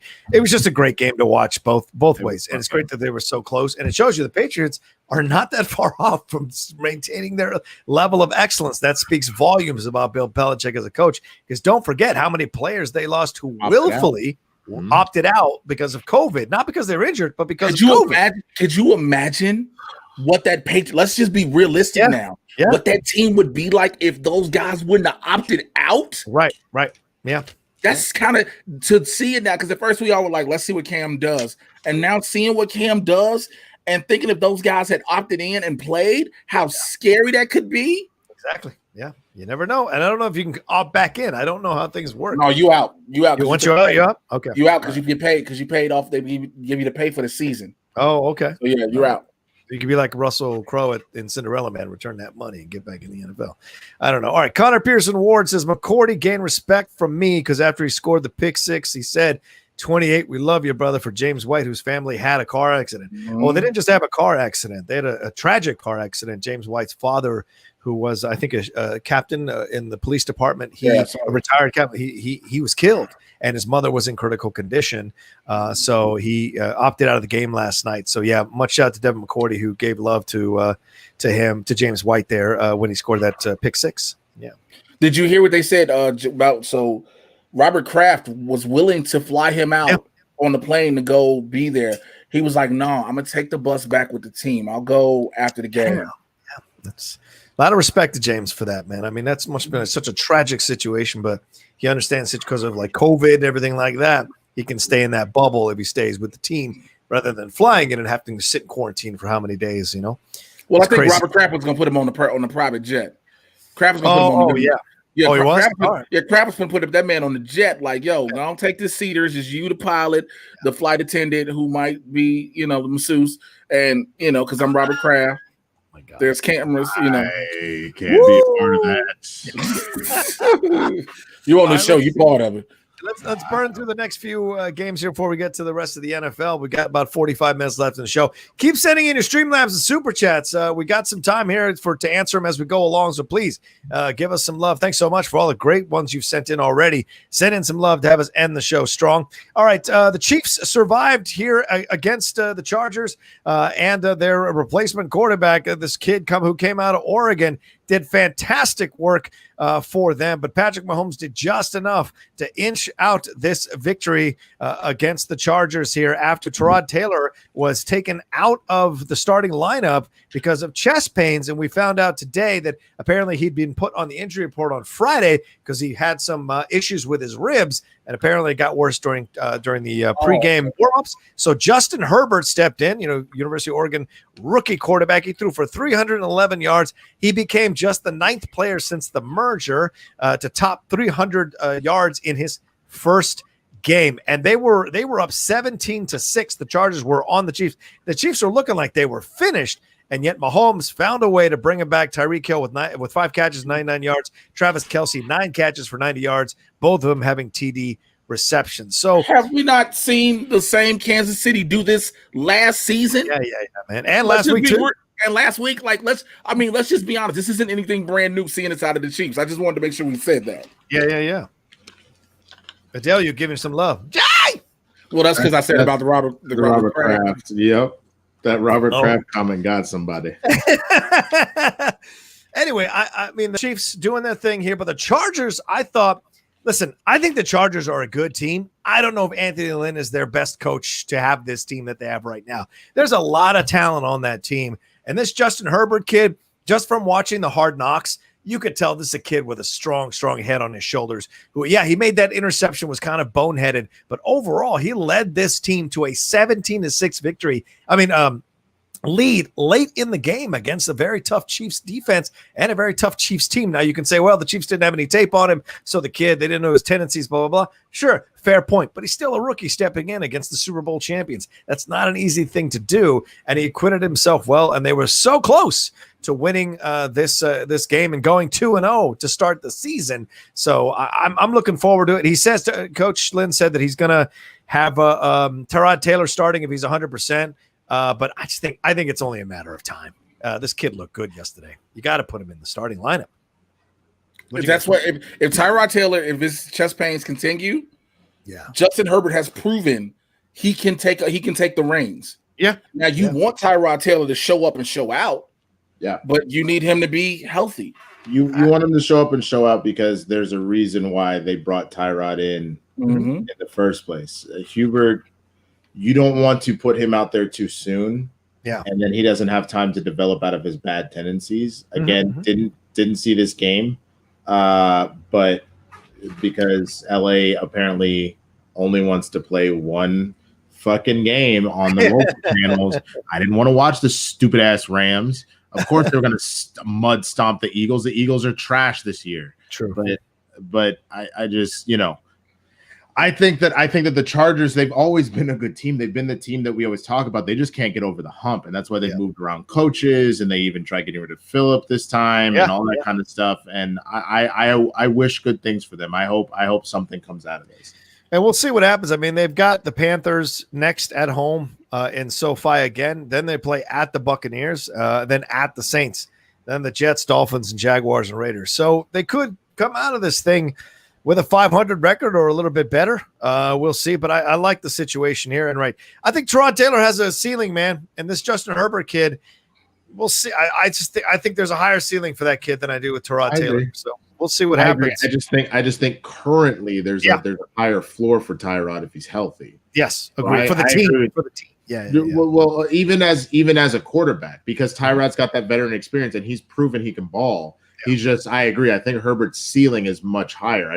For now, you don't want to force that kid in before he's really, really ready. Yeah. We talked about the Titans earlier. The Tennessee Titans took care of business here against the Jaguars, 33-30. What's his face? Ryan Tannehill only threw for 239 yards and 4 touchdowns. But the Titans sacked Gardner Minshew of the Jaguars twice and also intercepted him twice. Minshew did throw for 339 yards and 3 touchdowns. His final 2 touchdowns coming in the fourth quarter as he tried to rally the Jaguars. They were tied up 30-30 with 7:25 left in the game, but Tennessee goes on and wins this thing. The Jaguars even outgained Tennessee on the offensive side of things, 480 yards to 354 yards. So just was a little bit of bad luck that they couldn't get the job done here. But you got to give respect to Ryan Tannehill. Like the previous commenter said, a lot of people thought he was going to regress. He played really well yesterday, and he's got that team believing in itself even more strongly. And I agree. We haven't seen Derrick Henry ramp up just yet. But once he does, this team is going to be hitting on all cylinders, and everybody better look out, man. What do you guys think? I agree. Yeah. I agree with you. I'm just trying to – I agree because there's not much to say. Let's just – roll the show. All right. Well, anything to say there on that one, Winston? I also agree. I'm right there. Okay. All right. Let's move on to then the next game, and that's the Bears and the Giants. Jay's Bears. Mitchell Trubisky, he threw 2 touchdown passes, and the Bears hung interceptions. Well, I was going to get to that. And the Bears hung on to beat the Giants 17-13 on Sunday. The Bears are 2-0. Top of the division right now. They had a 17-0 halftime lead, but did not score again the rest of the game as the New York Giants rallied from 17 down to get to 13, get within 4, but couldn't get over the line in the end. And James Bradbury intercepted Trubisky when he ripped the ball out of Allen Robinson's hand. So I don't know if I count that necessarily as interception for Trubisky, but there was a lot of good defensive work done by the Giants here. By the Bears here to try to keep things close, and by the Giants to try to give them a chance to win the game. But in the end, the Bears hang on. Trubisky went 18 of 28 for 190 yards, threw 2 interceptions. He was sacked 4 times. So, I mean, what do you take away from this, Jay? Are you just happy that your team is – does this feel like a Rex Grossman situation? I would not have done that comparison, but damn, that sounds exactly right. Yeah, okay. I said it last week. yo, I was happy we got the W, but we suck. Yo, there's no way you have a 17-0 lead. You don't score a damn thing the entire second half, not a field goal, nothing. And you let them rally back and get almost this close to winning the game? Yeah. That doesn't say you're a great team. Yeah, okay, we're number 1 in the NFC North for now. Yes, we're 2-0 for now. I'm going to be realistic as a Bears fan. I'm not going to be one of those fans like, yo, we still 2-0. We can keep – no, we look terrible as a team. Mm-hmm. I agree with that. You guys, that you should not be proud of that 0-2 because – as we was just 2-0, bro. Sorry, you won't give us the 2. It's essentially. You know why I said it, and I realized why I slipped. Other than the fact that the Giants are now 0-2, y'all are essentially 0-2. Y'all, somebody had to win between these dumpster fire games, and real talk. The NFC East. I don't care if we're 1-1. I don't even care that the Washington football team looks okay. The NFC East, once again, and I hate to quote Skip Bayless because fuck that motherfucker. Yes, but true. NFC least, it is kicked in yet again. We are bad. This entire division is bad. So, there's no respect about beating these Giants, how you barely beat them. You did it because you held on by the skin of your teeth, and then you barely got the dub over the Lions, who also look like a train wreck. So the Lions beat themselves. Mm-hmm. The Bears didn't beat the Lions. Yeah. And literally, it feels like the Giants beat themselves this week. Well, they unfortunately the Barkley's knee exploded. If Saquon Barkley doesn't go out, this is not a win. This is maybe not. Game. This looks very different. Yeah, it's a very different game. And next week they play the Falcons. Now, we just said all this earlier, but in regards to when you look at the comparison of teams, unless they have another uber meltdown, the Bears lose this next game.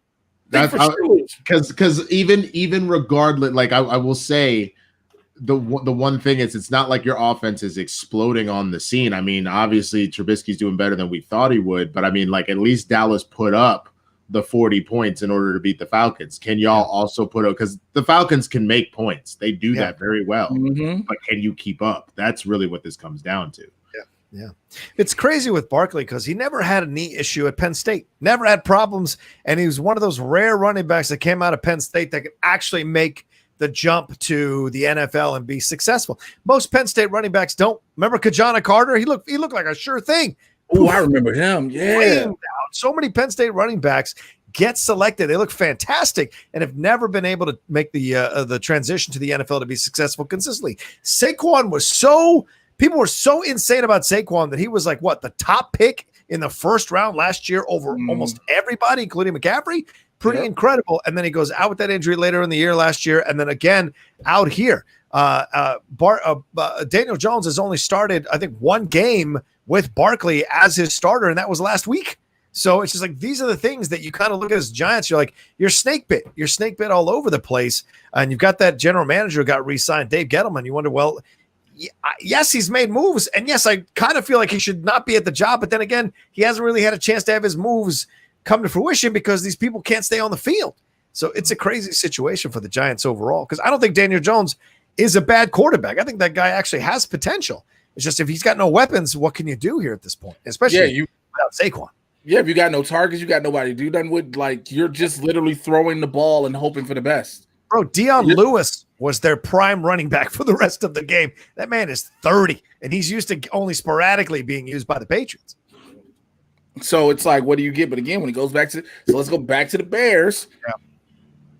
Look, I know the next best option is Nick Foles. And then I know people Nick Foles has won a Super Bowl. And then it's yeah, but if you look at Nick Foles, kind of what he did in Jacksonville, you're nah. Yeah, he needs a tight end. He take one of the 95 fucking tight ends we have. But you got Nick Foles.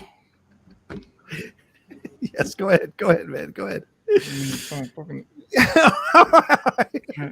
You take Nick Foles, and now you get Foles. So the problem is, again, Foles is just going to sit there till Trubisky get hurt. Yeah. Because Virginia McCaskey has this dumbass philosophy of we pay you, we playing you, no matter what. And so now we are stuck with Mitchell Trubisky until he gets hurt. And I'm not wishing ill on anyone. Yeah. But that's the only way this will change. Yeah. Or unless he throws 3 interceptions in the first half of a game. Right. And then the call was finally made. That's fair. All right. Well, we'll see what happens with the Giants with Saquon and that injury. It's a shame. And what Jay said earlier, I didn't know that. He wiped his entire Instagram out except for a picture of Kobe Bryant. So what does that mean? Where is he going to be? Is he done with New York? Will he go someplace else? We shall see. I mean, because once again, never had a knee issue at Penn State, but all of a sudden knee issues all over the place when he's playing for the Giants. Could just be an energy thing, and he doesn't want to be around it anymore. We shall see. Our last premier game that we're going to talk about here, the Jared Goff threw 3 touchdown passes to help the Rams beat the Eagles 37-19. Jared Goff looking better than Trubisky, looking reborn this year after a terrible campaign last year. And once again, watching that Hard Knocks thing, you can tell that Goff has more of a relaxed approach to this season. Maybe the pressure was on him last year, having gone to the Super Bowl and laid the egg that they laid, and then, trying to fight to get back to it. Maybe it was too much pressure for the young kid. Now he's kind of figured out that there's a balance here. He looks in control. He played really well yesterday. I thought 20 of 27 for 242 yards. Carson Wentz is the one you need to be worried about now. What his brain, Winston, I go to you. We're NFC East people. Like, his brain looks like it is mush, man, that he is finished mentally playing this game. He's throwing dumb interceptions. He's making rookie mistakes. He's not able to rally the team. And, there's been a lot of drama with him behind the scenes, some comments he may or may not have said, things like that. They kept him and let Foles go, even though Foles was the one that won him a Super Bowl. There's a lot of drama on the Wentz side of things, and I just don't think the talent or the potential of the talent is going to be realized here in Philadelphia. As great of a coach as Doug Peterson is, I don't think he's got what it takes to bring the best out of this kid, and maybe they should cut their losses. I didn't have faith in Jared Goff, and I didn't have faith in Carson Wentz, and both have kind of come to fruition. I mean, Goff is playing a little better this year, but we'll wait and see about that. I love how people were constantly, and I get it because Wentz was balling at one point. Yeah. People are like, Wentz is so much better than Prescott, where that's the thing. The thing that we used to criticize Prescott about the most was there was a year where it felt like he couldn't throw any bombs. He was only throwing short yardage and having short yardage games where he couldn't get over that 250-yard hump. Yeah. So, but the difference is Dak has always continued to improve. Carson kept staying injured. And so, to be honest with you, that in and of itself, and I don't think a lot of people realize that, if you're not actually playing, you're not getting the experience, you need to go forward. So not only have they already seen the tape of what he already does, so then they make him look like a clown. He didn't get a chance to learn. And so I'm of the mindset, like they say it all the time, your best ability is your availability. He was not available because he kept getting injured and taken out. And I think you have now missed this. Unless he has a radical change, I think that might be near the end for him, just because people understand how he functions at this point. Yeah. Mentally, they know how to get in his head and what they need to do to get him into a position here to kind of make mistakes and what have you. Darrell Henderson Jr. did a nice job as the running back for the Rams, though. Got himself his first touchdown. I think he ran for 81 yards. There we go. And the Rams had 449 total yards on this Philadelphia defense, including 191 of them on the ground. Higbee had three touchdown catches all of last season on 69 receptions. He's already starting out powerfully for the Rams this year. They were up 21-3 in the second quarter and completely had control of this game all the way to the end. I just don't think potential or not, Jay, I don't think the Eagles believe in Wentz. I don't think the players believe in Wentz at all. I think that's what it is. I think the players, the personnel on the field doesn't believe in him. Yeah. The coaching staff, they might still be like, let's see what he can do if he can play a full season and give us something while he's healthy. Yeah. But the players are like, yo, this ain't the move. Yeah. Nick Foles was supposed to be the guy.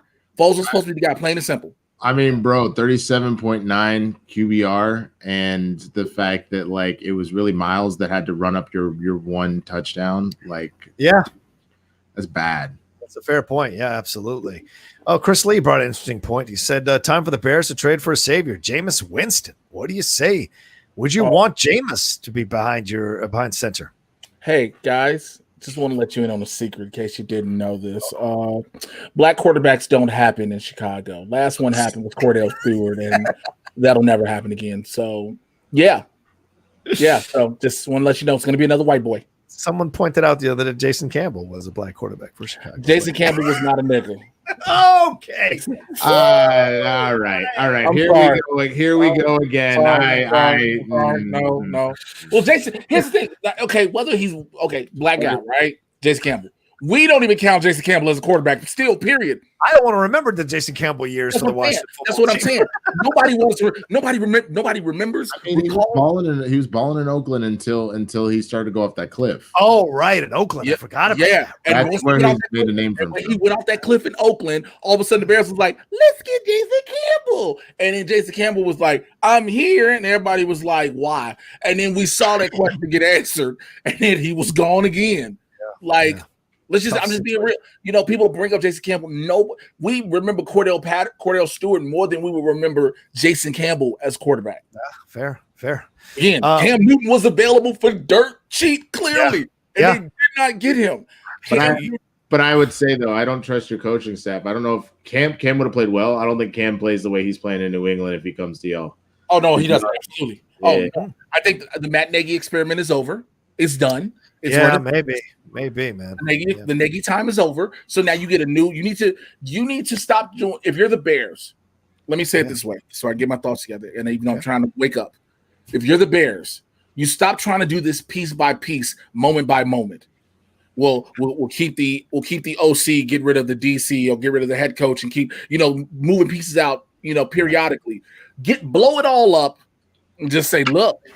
If we got to go 0-16 with a brand new system to get everything to happen right, I think the entire Bears fandom would understand. Really? If you're blowing up everything, if you say we got rid of the OC, DC, special teams, all quarterbacks coach, head coach, all that, and say, more than likely this team is, if they win a game, we're happy.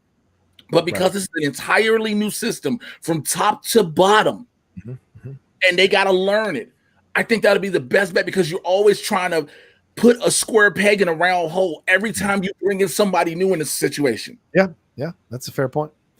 We got StreamLabs that came through here from John Doe. He says, hey, fun question. If given a chance to see any sporting event live, getting into a time machine, mine would be Rumble in the Jungle, Ali versus Foreman. What would you all choose if you could go back in time and see any sporting event live? All right. Jay, Winston, what do you say? I might pick one of the Cowboys Super Bowls. I would also probably pick that. I want to say it was we either won it in 5 or 6. Yeah, probably. I think game 6 when the Mavs won the title, because I was at game 6 when the Mavs lost the title of the Heat and how devastating that was. So that would be sweet revenge. I think that's it.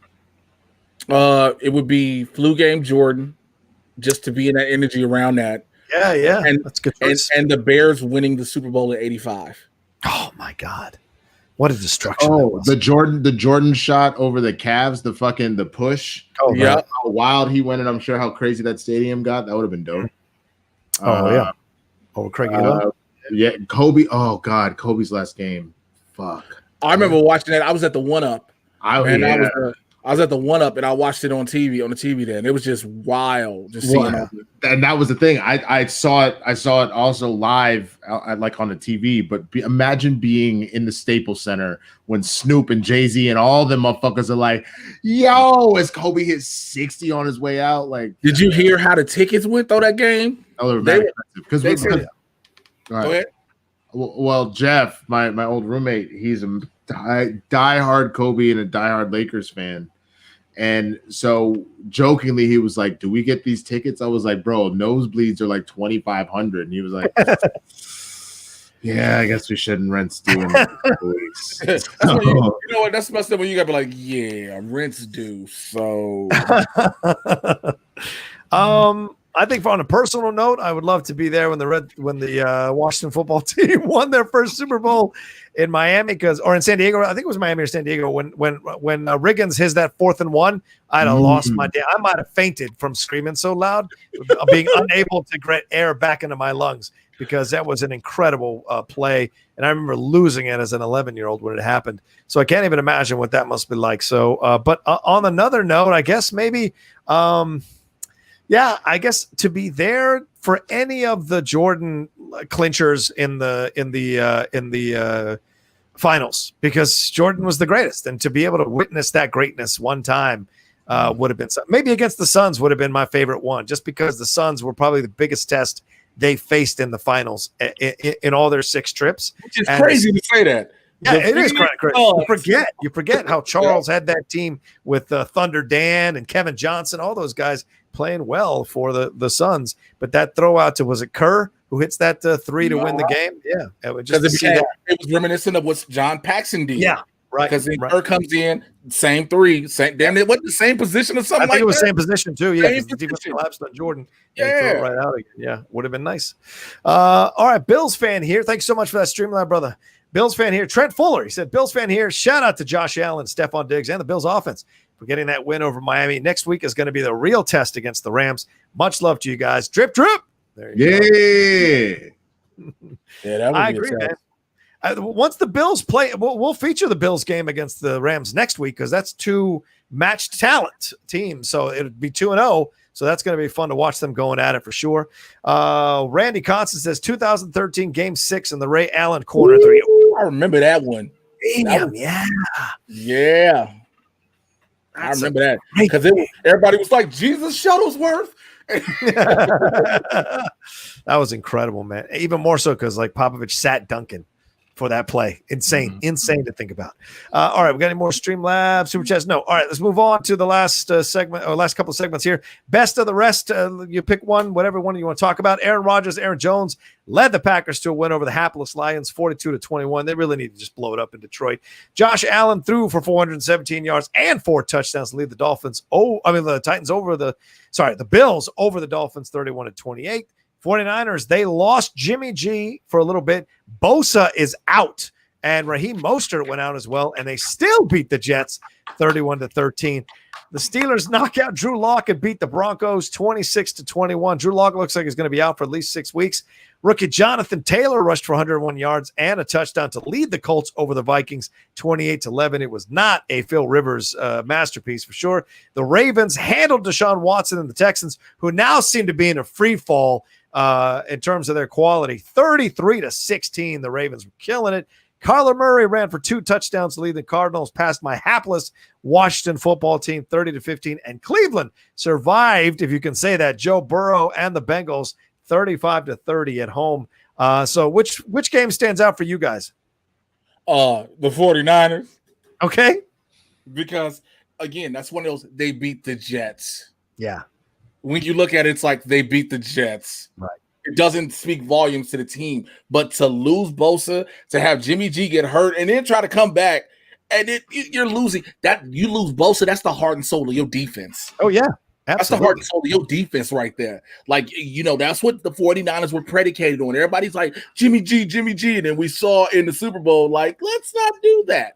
Because Winston, remember, we were watching it together. We were like, yeah, let's not do this Jimmy G thing. Let's not do this. And so you have that. But now we really got to figure out what San Francisco is going to be all about. Because, again, this offense has to step up now. If you lose, this defense is going to play a little bit, but you lose that heart and soul and racist, trash-ass Nick Bosa. I wish you the best of well on your convalescence. You can tell where that's from in my heart. But now you just got to see where it goes for them. Because, again, this was the team that they said could go back to the dance. Yeah, they don't look good. They don't look good, Winston. No, they don't. For me, the game that's most interesting is actually Bengals-Browns. I know that sounds weird, but it's because I'm just curious at what this number 1 overall pick is. Joe Burrow. Burrow handled his business. I know they lost, but they lost barely. And he threw for 37-61. It's a lot of passing. And it's a lot of passing. Okay, Dave Chappelle. He did it like Dave Chappelle. It's a lot of passing. but 316 yards, 3 touchdowns, no interceptions. And the fact that he got sacked 3 times Like, you know what I'm saying? And still stayed in there. And the QBR is 76.6. I mean, that's really fucking good. Like, the Browns barely won with Baker Mayfield, like, having to do as well as he did, but it even didn't look all that great. Kareem Hunt going off. He's sitting on my goddamn bench in fantasy, which is a travesty because Thursday night games always fuck me up. You know what I'm saying? Odell Beckham Jr. sort of looking like Odell Beckham of old, but like, I was very interested in what Burrow could do, and Burrow handled his business. So I'm very curious to see how the kid continues to evolve. Go ahead, Jay. Yes, I'd like to remind people that even though the Cleveland Browns won their game against the Cincinnati Bengals, they are still mathematically out of contention of the playoffs. They're just playing for pride now. By only winning by 5 points, they are mathematically eliminated from the playoffs. Just want to remind you guys. Let's see. Connor Pearson Ward says, meow. All right. Yeah. Oh, Jesus. The cat. Oh, the cat thing. You guys. That's right. I forgot about that. That's right. Mm-hmm. Yeah, thick. Yeah, all right. Yeah, they didn't do so well. They didn't do so well yesterday, but that's because they're called the Washington football team and not the Washington Thick. Fair point. They did fight back. What are you do against Kyler Murray, man? Where's my phone? I meant to send this to y'all because it's shit killed me. Okay. Of like what's it called? Of just like how the Washington football team shows up. It was this right here. I don't know if you can see this. Later on today,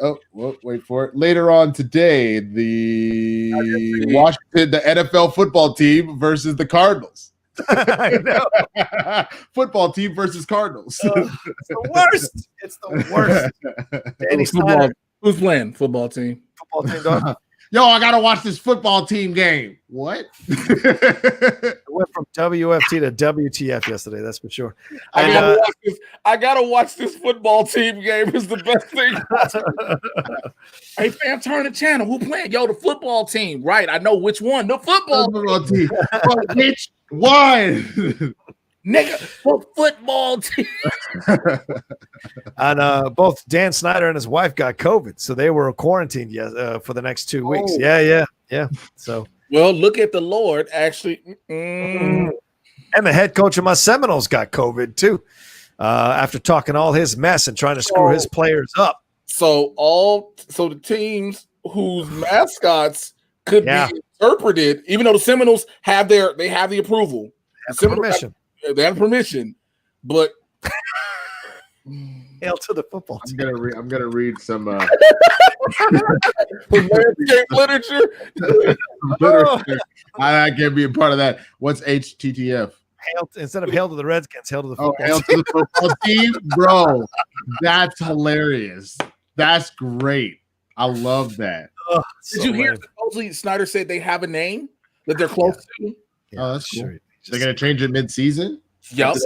After they printed all them Washington football teams gear, you need to ride this out for a year, son. You got to ride it out. Or you need to offer refunds to everybody. I don't know what the fuck you gonna do. Hey, listen, we know y'all purchased your Washington football team shit just as a joke, but listen, because I almost want to buy one just so I can say it was the part of the history and shit. Because that's the funny part is that like if they do rechange it mid-season, that shit could be worth a lot one day. You know what I'm saying?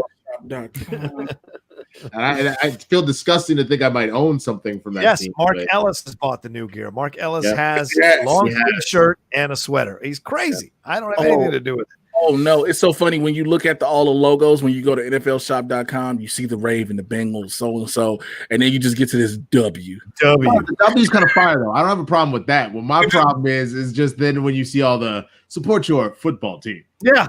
Instead of support your Cowboys, support your Bears, support your football team. Now available Washington football team jerseys. Like somebody was in the voiceover booth trying to make this sound as strong as possible.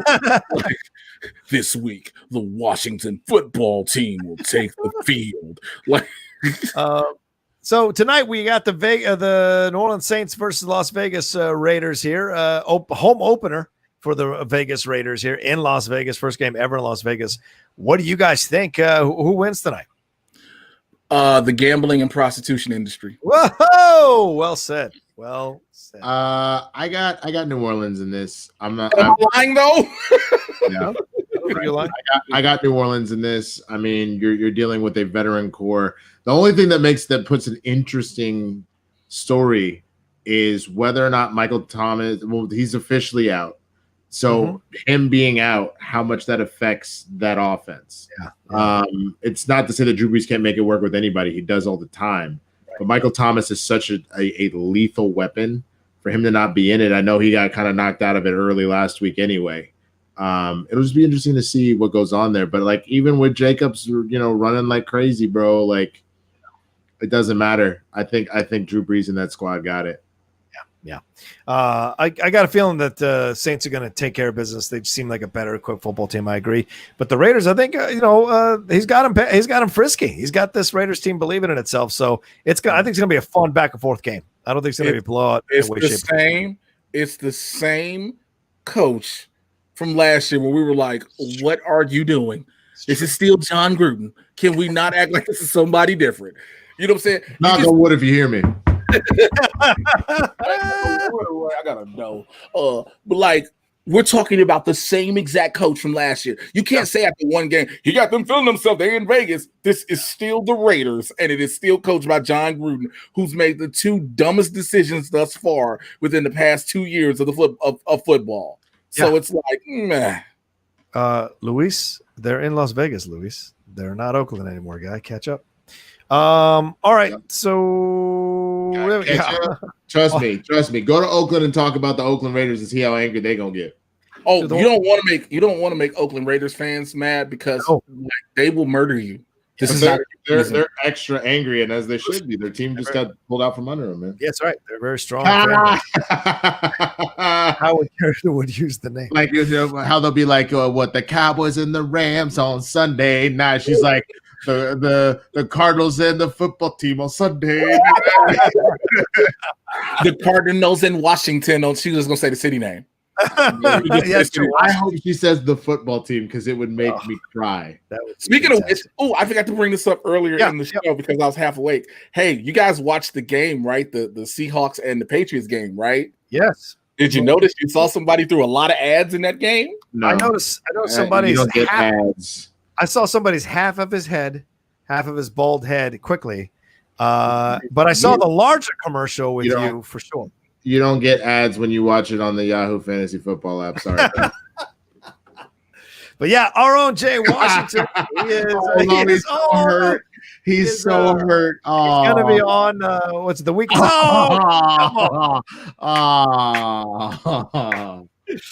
Yeah, if you guys haven't been watching the ads for the Washington, come on, man. You mute him. He's just gonna cry for the next 5 minutes. Be quiet. I'll give you something to cry about.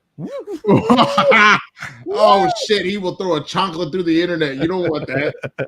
I'm sorry. Mom, I hope you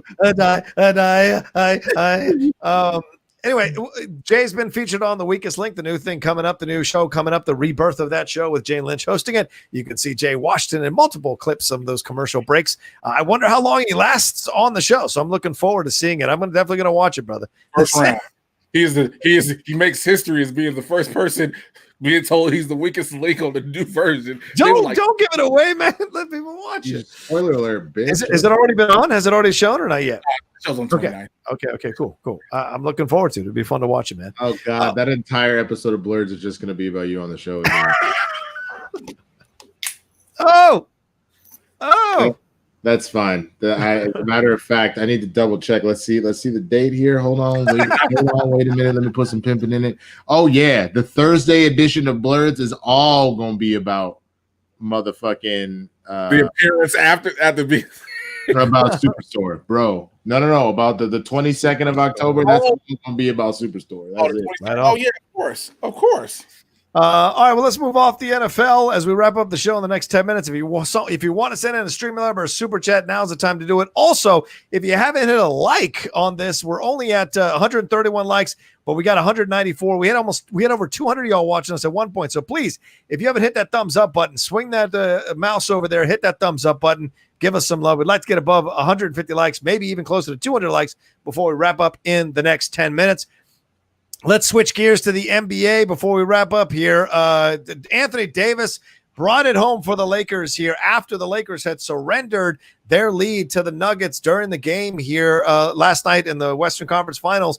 Anthony Davis had to hit a last-second three-pointer to keep the Lakers from losing by 1 point, and he did it. Pretty amazing stuff.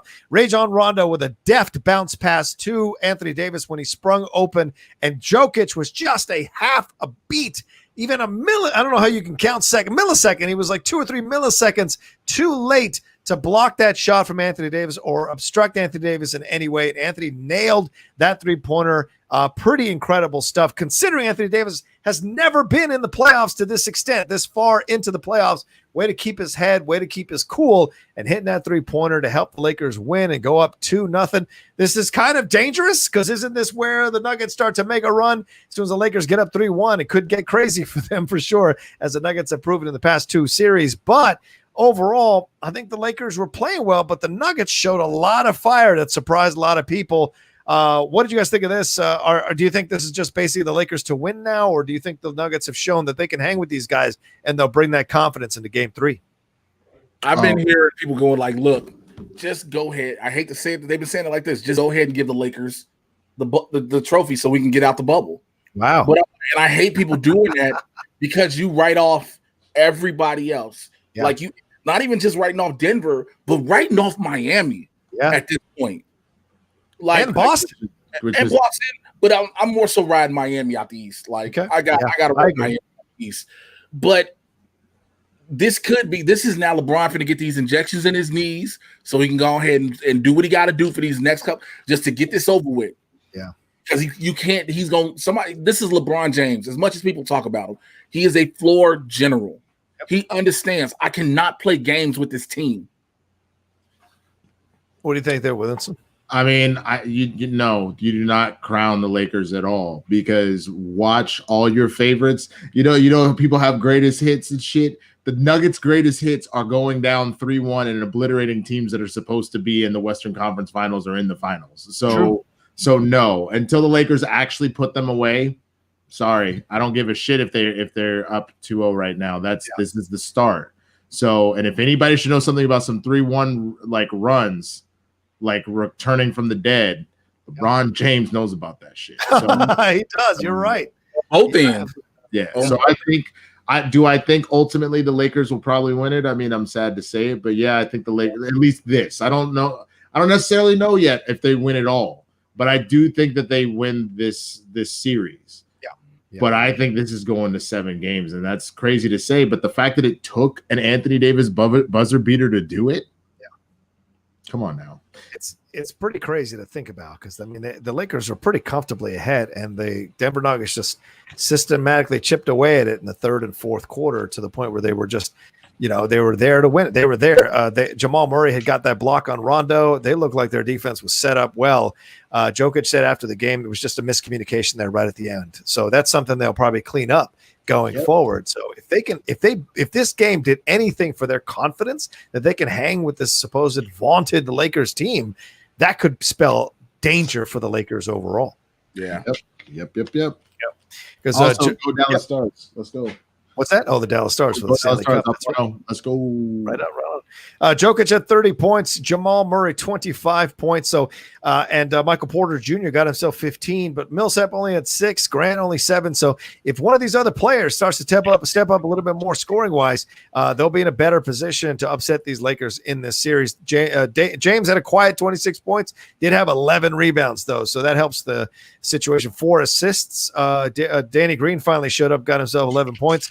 KCP got himself 11 points. So certainly Kuzma, the forgotten player, 8 points. It's insane to me how these Lakers are doing it with Anthony Davis and LeBron and the rest of these people just showing up occasionally or sporadically. It's insane to me how people are talking about how great this team is. I'm like, you got to be kidding, man. These are all role players. I have a question for you. Yeah. Is Kuzma really the forgotten player, or did he make himself forgotten? No, I guess that's what I'm trying to say, is that he has been playing not well so much that he's forgotten as one of the 3. Because we put so much stress and so much hell on Danny Green and KCP. Like we were giving them all the business because of how they were playing. True. And again, I've always said this. Kuzma was the dude they decided to keep when they got rid of Lonzo and all these other people to make these moves. Kyle Kuzma was the dude they said they're going to keep. and you're not playing up to what you're supposedly worth.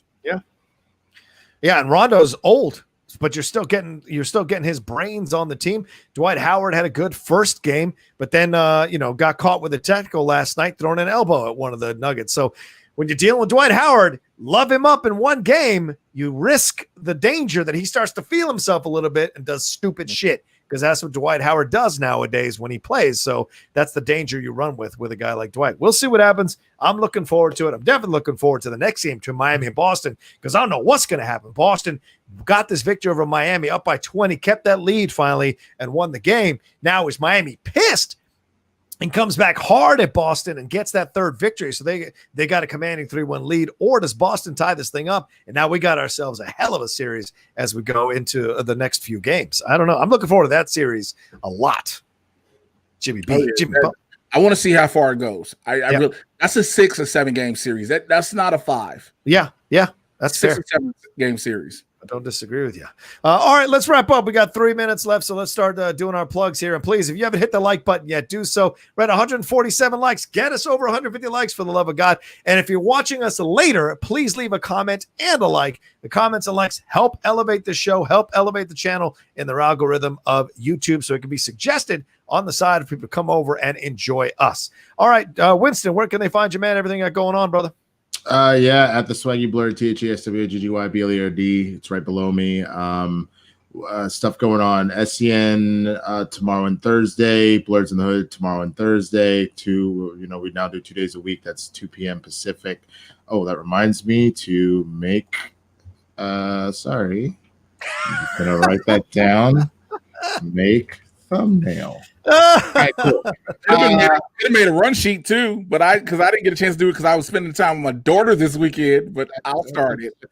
I'm messing with it. It's fine. I forgot. I mean, we've divvied up our fucking responsibilities. It's a lot on my brain, nigga. It's a lot on my brain. I start a show next Monday. Leave me the fuck alone.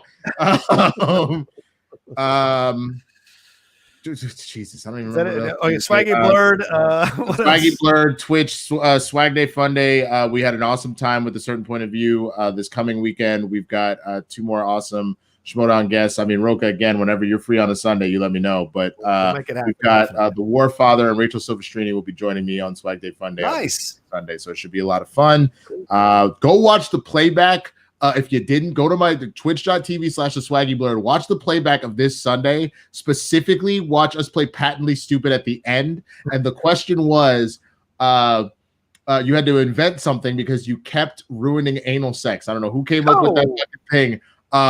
Molly Damon's answer is maybe the greatest thing I've ever heard in my entire life. Y'all have to go watch the replay of this. That's it. Y'all go ahead. All right, Jay. Twitter, Instagram, and Mr. J Washington. That's pretty much the only place you can find me right now because Facebook has blocked my account for 5 days. I got into it with a black racist dude who said a whole lot of stuff, and then I said something back, and then they hit me. Okay, they hit you. You know what I mean. Oh, that's it. So I've got my account blocked, and because I have like the dummy, because I use the Facebook app and I had both accounts locked into it, they blocked the second account. Oof. I can't use either account. So you got to find me on Twitter or Instagram. I can post through Instagram like a picture thing or whatever. Just can't reply to your comments. So do that. My Supervillain Squad on Patreon, patreon.com/Mr. J Washington. I'm doing all the 101s, and I'm going to start a bunch of wrestling talk. I'm going to do a wrestling podcast solely for the Patreon. So please join there. I'm going to try to get all that done. He's already said it. Blurts in the Hood tomorrow and Thursday. I don't know if we're gonna have guests yet. I don't know. We haven't discussed any damn thing. It's just been weird. It's been wild this weekend. A black. Yeah. Like you get a lot of these what's that creature? The creature that Bradley Cooper plays, Rocket. What type of creature Rocket is? Raccoon. Oh, right. So if you there you go. Son of a bitch, you walked me into that. All right, go ahead. Yo, he just went to Schmodown mode. He's like, I know this one. I don't do Inner Geekdom, but obviously he was a raccoon. Oh, fuck. I was almost out of the minefield, and there was one more. There was one last one. Oh, the realization was like, he's a goon. Oh. Yo, funniest part about that is if you're using the metaphor of like, hey, I'm going to follow y'all. Y'all just show me what path to walk in the minefield, right? And then the niggas go, yo, look, watch this. Hey, what kind of creature was Bradley Cooper in Guardians of the Galaxy? Well, that's easy. It's a rocket raccoon. Ah, fuck! Boom! Right, my leg. Right. And so I got him, and then another, because now when you see maggot supporters with the black guy, you have to tell them like, oh, it must be nice being the pet monkey and being the good or one of the only black friends. But anyway, there goes my other leg. All right. But no, other than that, I think that's about it. I got to do. We're supposed to be doing Cinephiles with you soon. Yes, we're doing that tonight. I think tonight we're doing it. After we get done with this, I'm finna Zoom Winston because I got to do like 3 auditions and he has to help me. Right on. He's a friend. We did have one last Streamlabs that came through. Y'all want a coupon for Velveeta cheese? There you go. Oh, it expired. Never mind. It expired. Never mind. One last question from John Doe. He said, fun question number 2. Watching NXT this week after AEW, it occurred to me that the NXT of old was over and the new version was just to start or react. So have any of you had similar situations to a team, player, dynasty, or etc.? I'm kind of confused how that is being. Yeah. It occurred to me that the NXT of old was over and the new version was just about to start. I don't know what that means. He's talking about when NXT first started, it was a part of the WWE. It was like enough contest, right? In a sense. And the new one came and it became its own entity. I'm assuming. Okay. So I hope that's the analogy that I'm doing it correctly. Yeah, sounds good to me. All right. Well, there you go. All right. And follow me at The Rocha Says on Twitter and on Instagram. See everything I've got going on there. Of course, please subscribe to the channel down below. We're so close to 14,000 subscribers, literally 5 subscribers away. So if you haven't subscribed yet, please do so. Subscribe to the Outlaw Nation channel. Get us over 14,000 as we march towards 15 and 20,000 down the road here on the channel. Giving you so much content for you all to enjoy and go over. So please give it some love there. Of course, as I said, leave a like, leave a comment for those of you who are watching after we've recorded it live. Really appreciate it. I read all your comments, so please leave them. And I do remove some of the ones that are offensive. So leave good comments, leave fun comments, funny comments, playful comments. You can leave conversational comments. Totally cool. Just don't be disrespectful. That's the only thing I ask. Other than that, I think that's everything. All right. Thanks, everybody. We'll talk to you next time. Have yourselves a great Monday, and we'll see you soon here on Game Time. Peace, and wear a mask.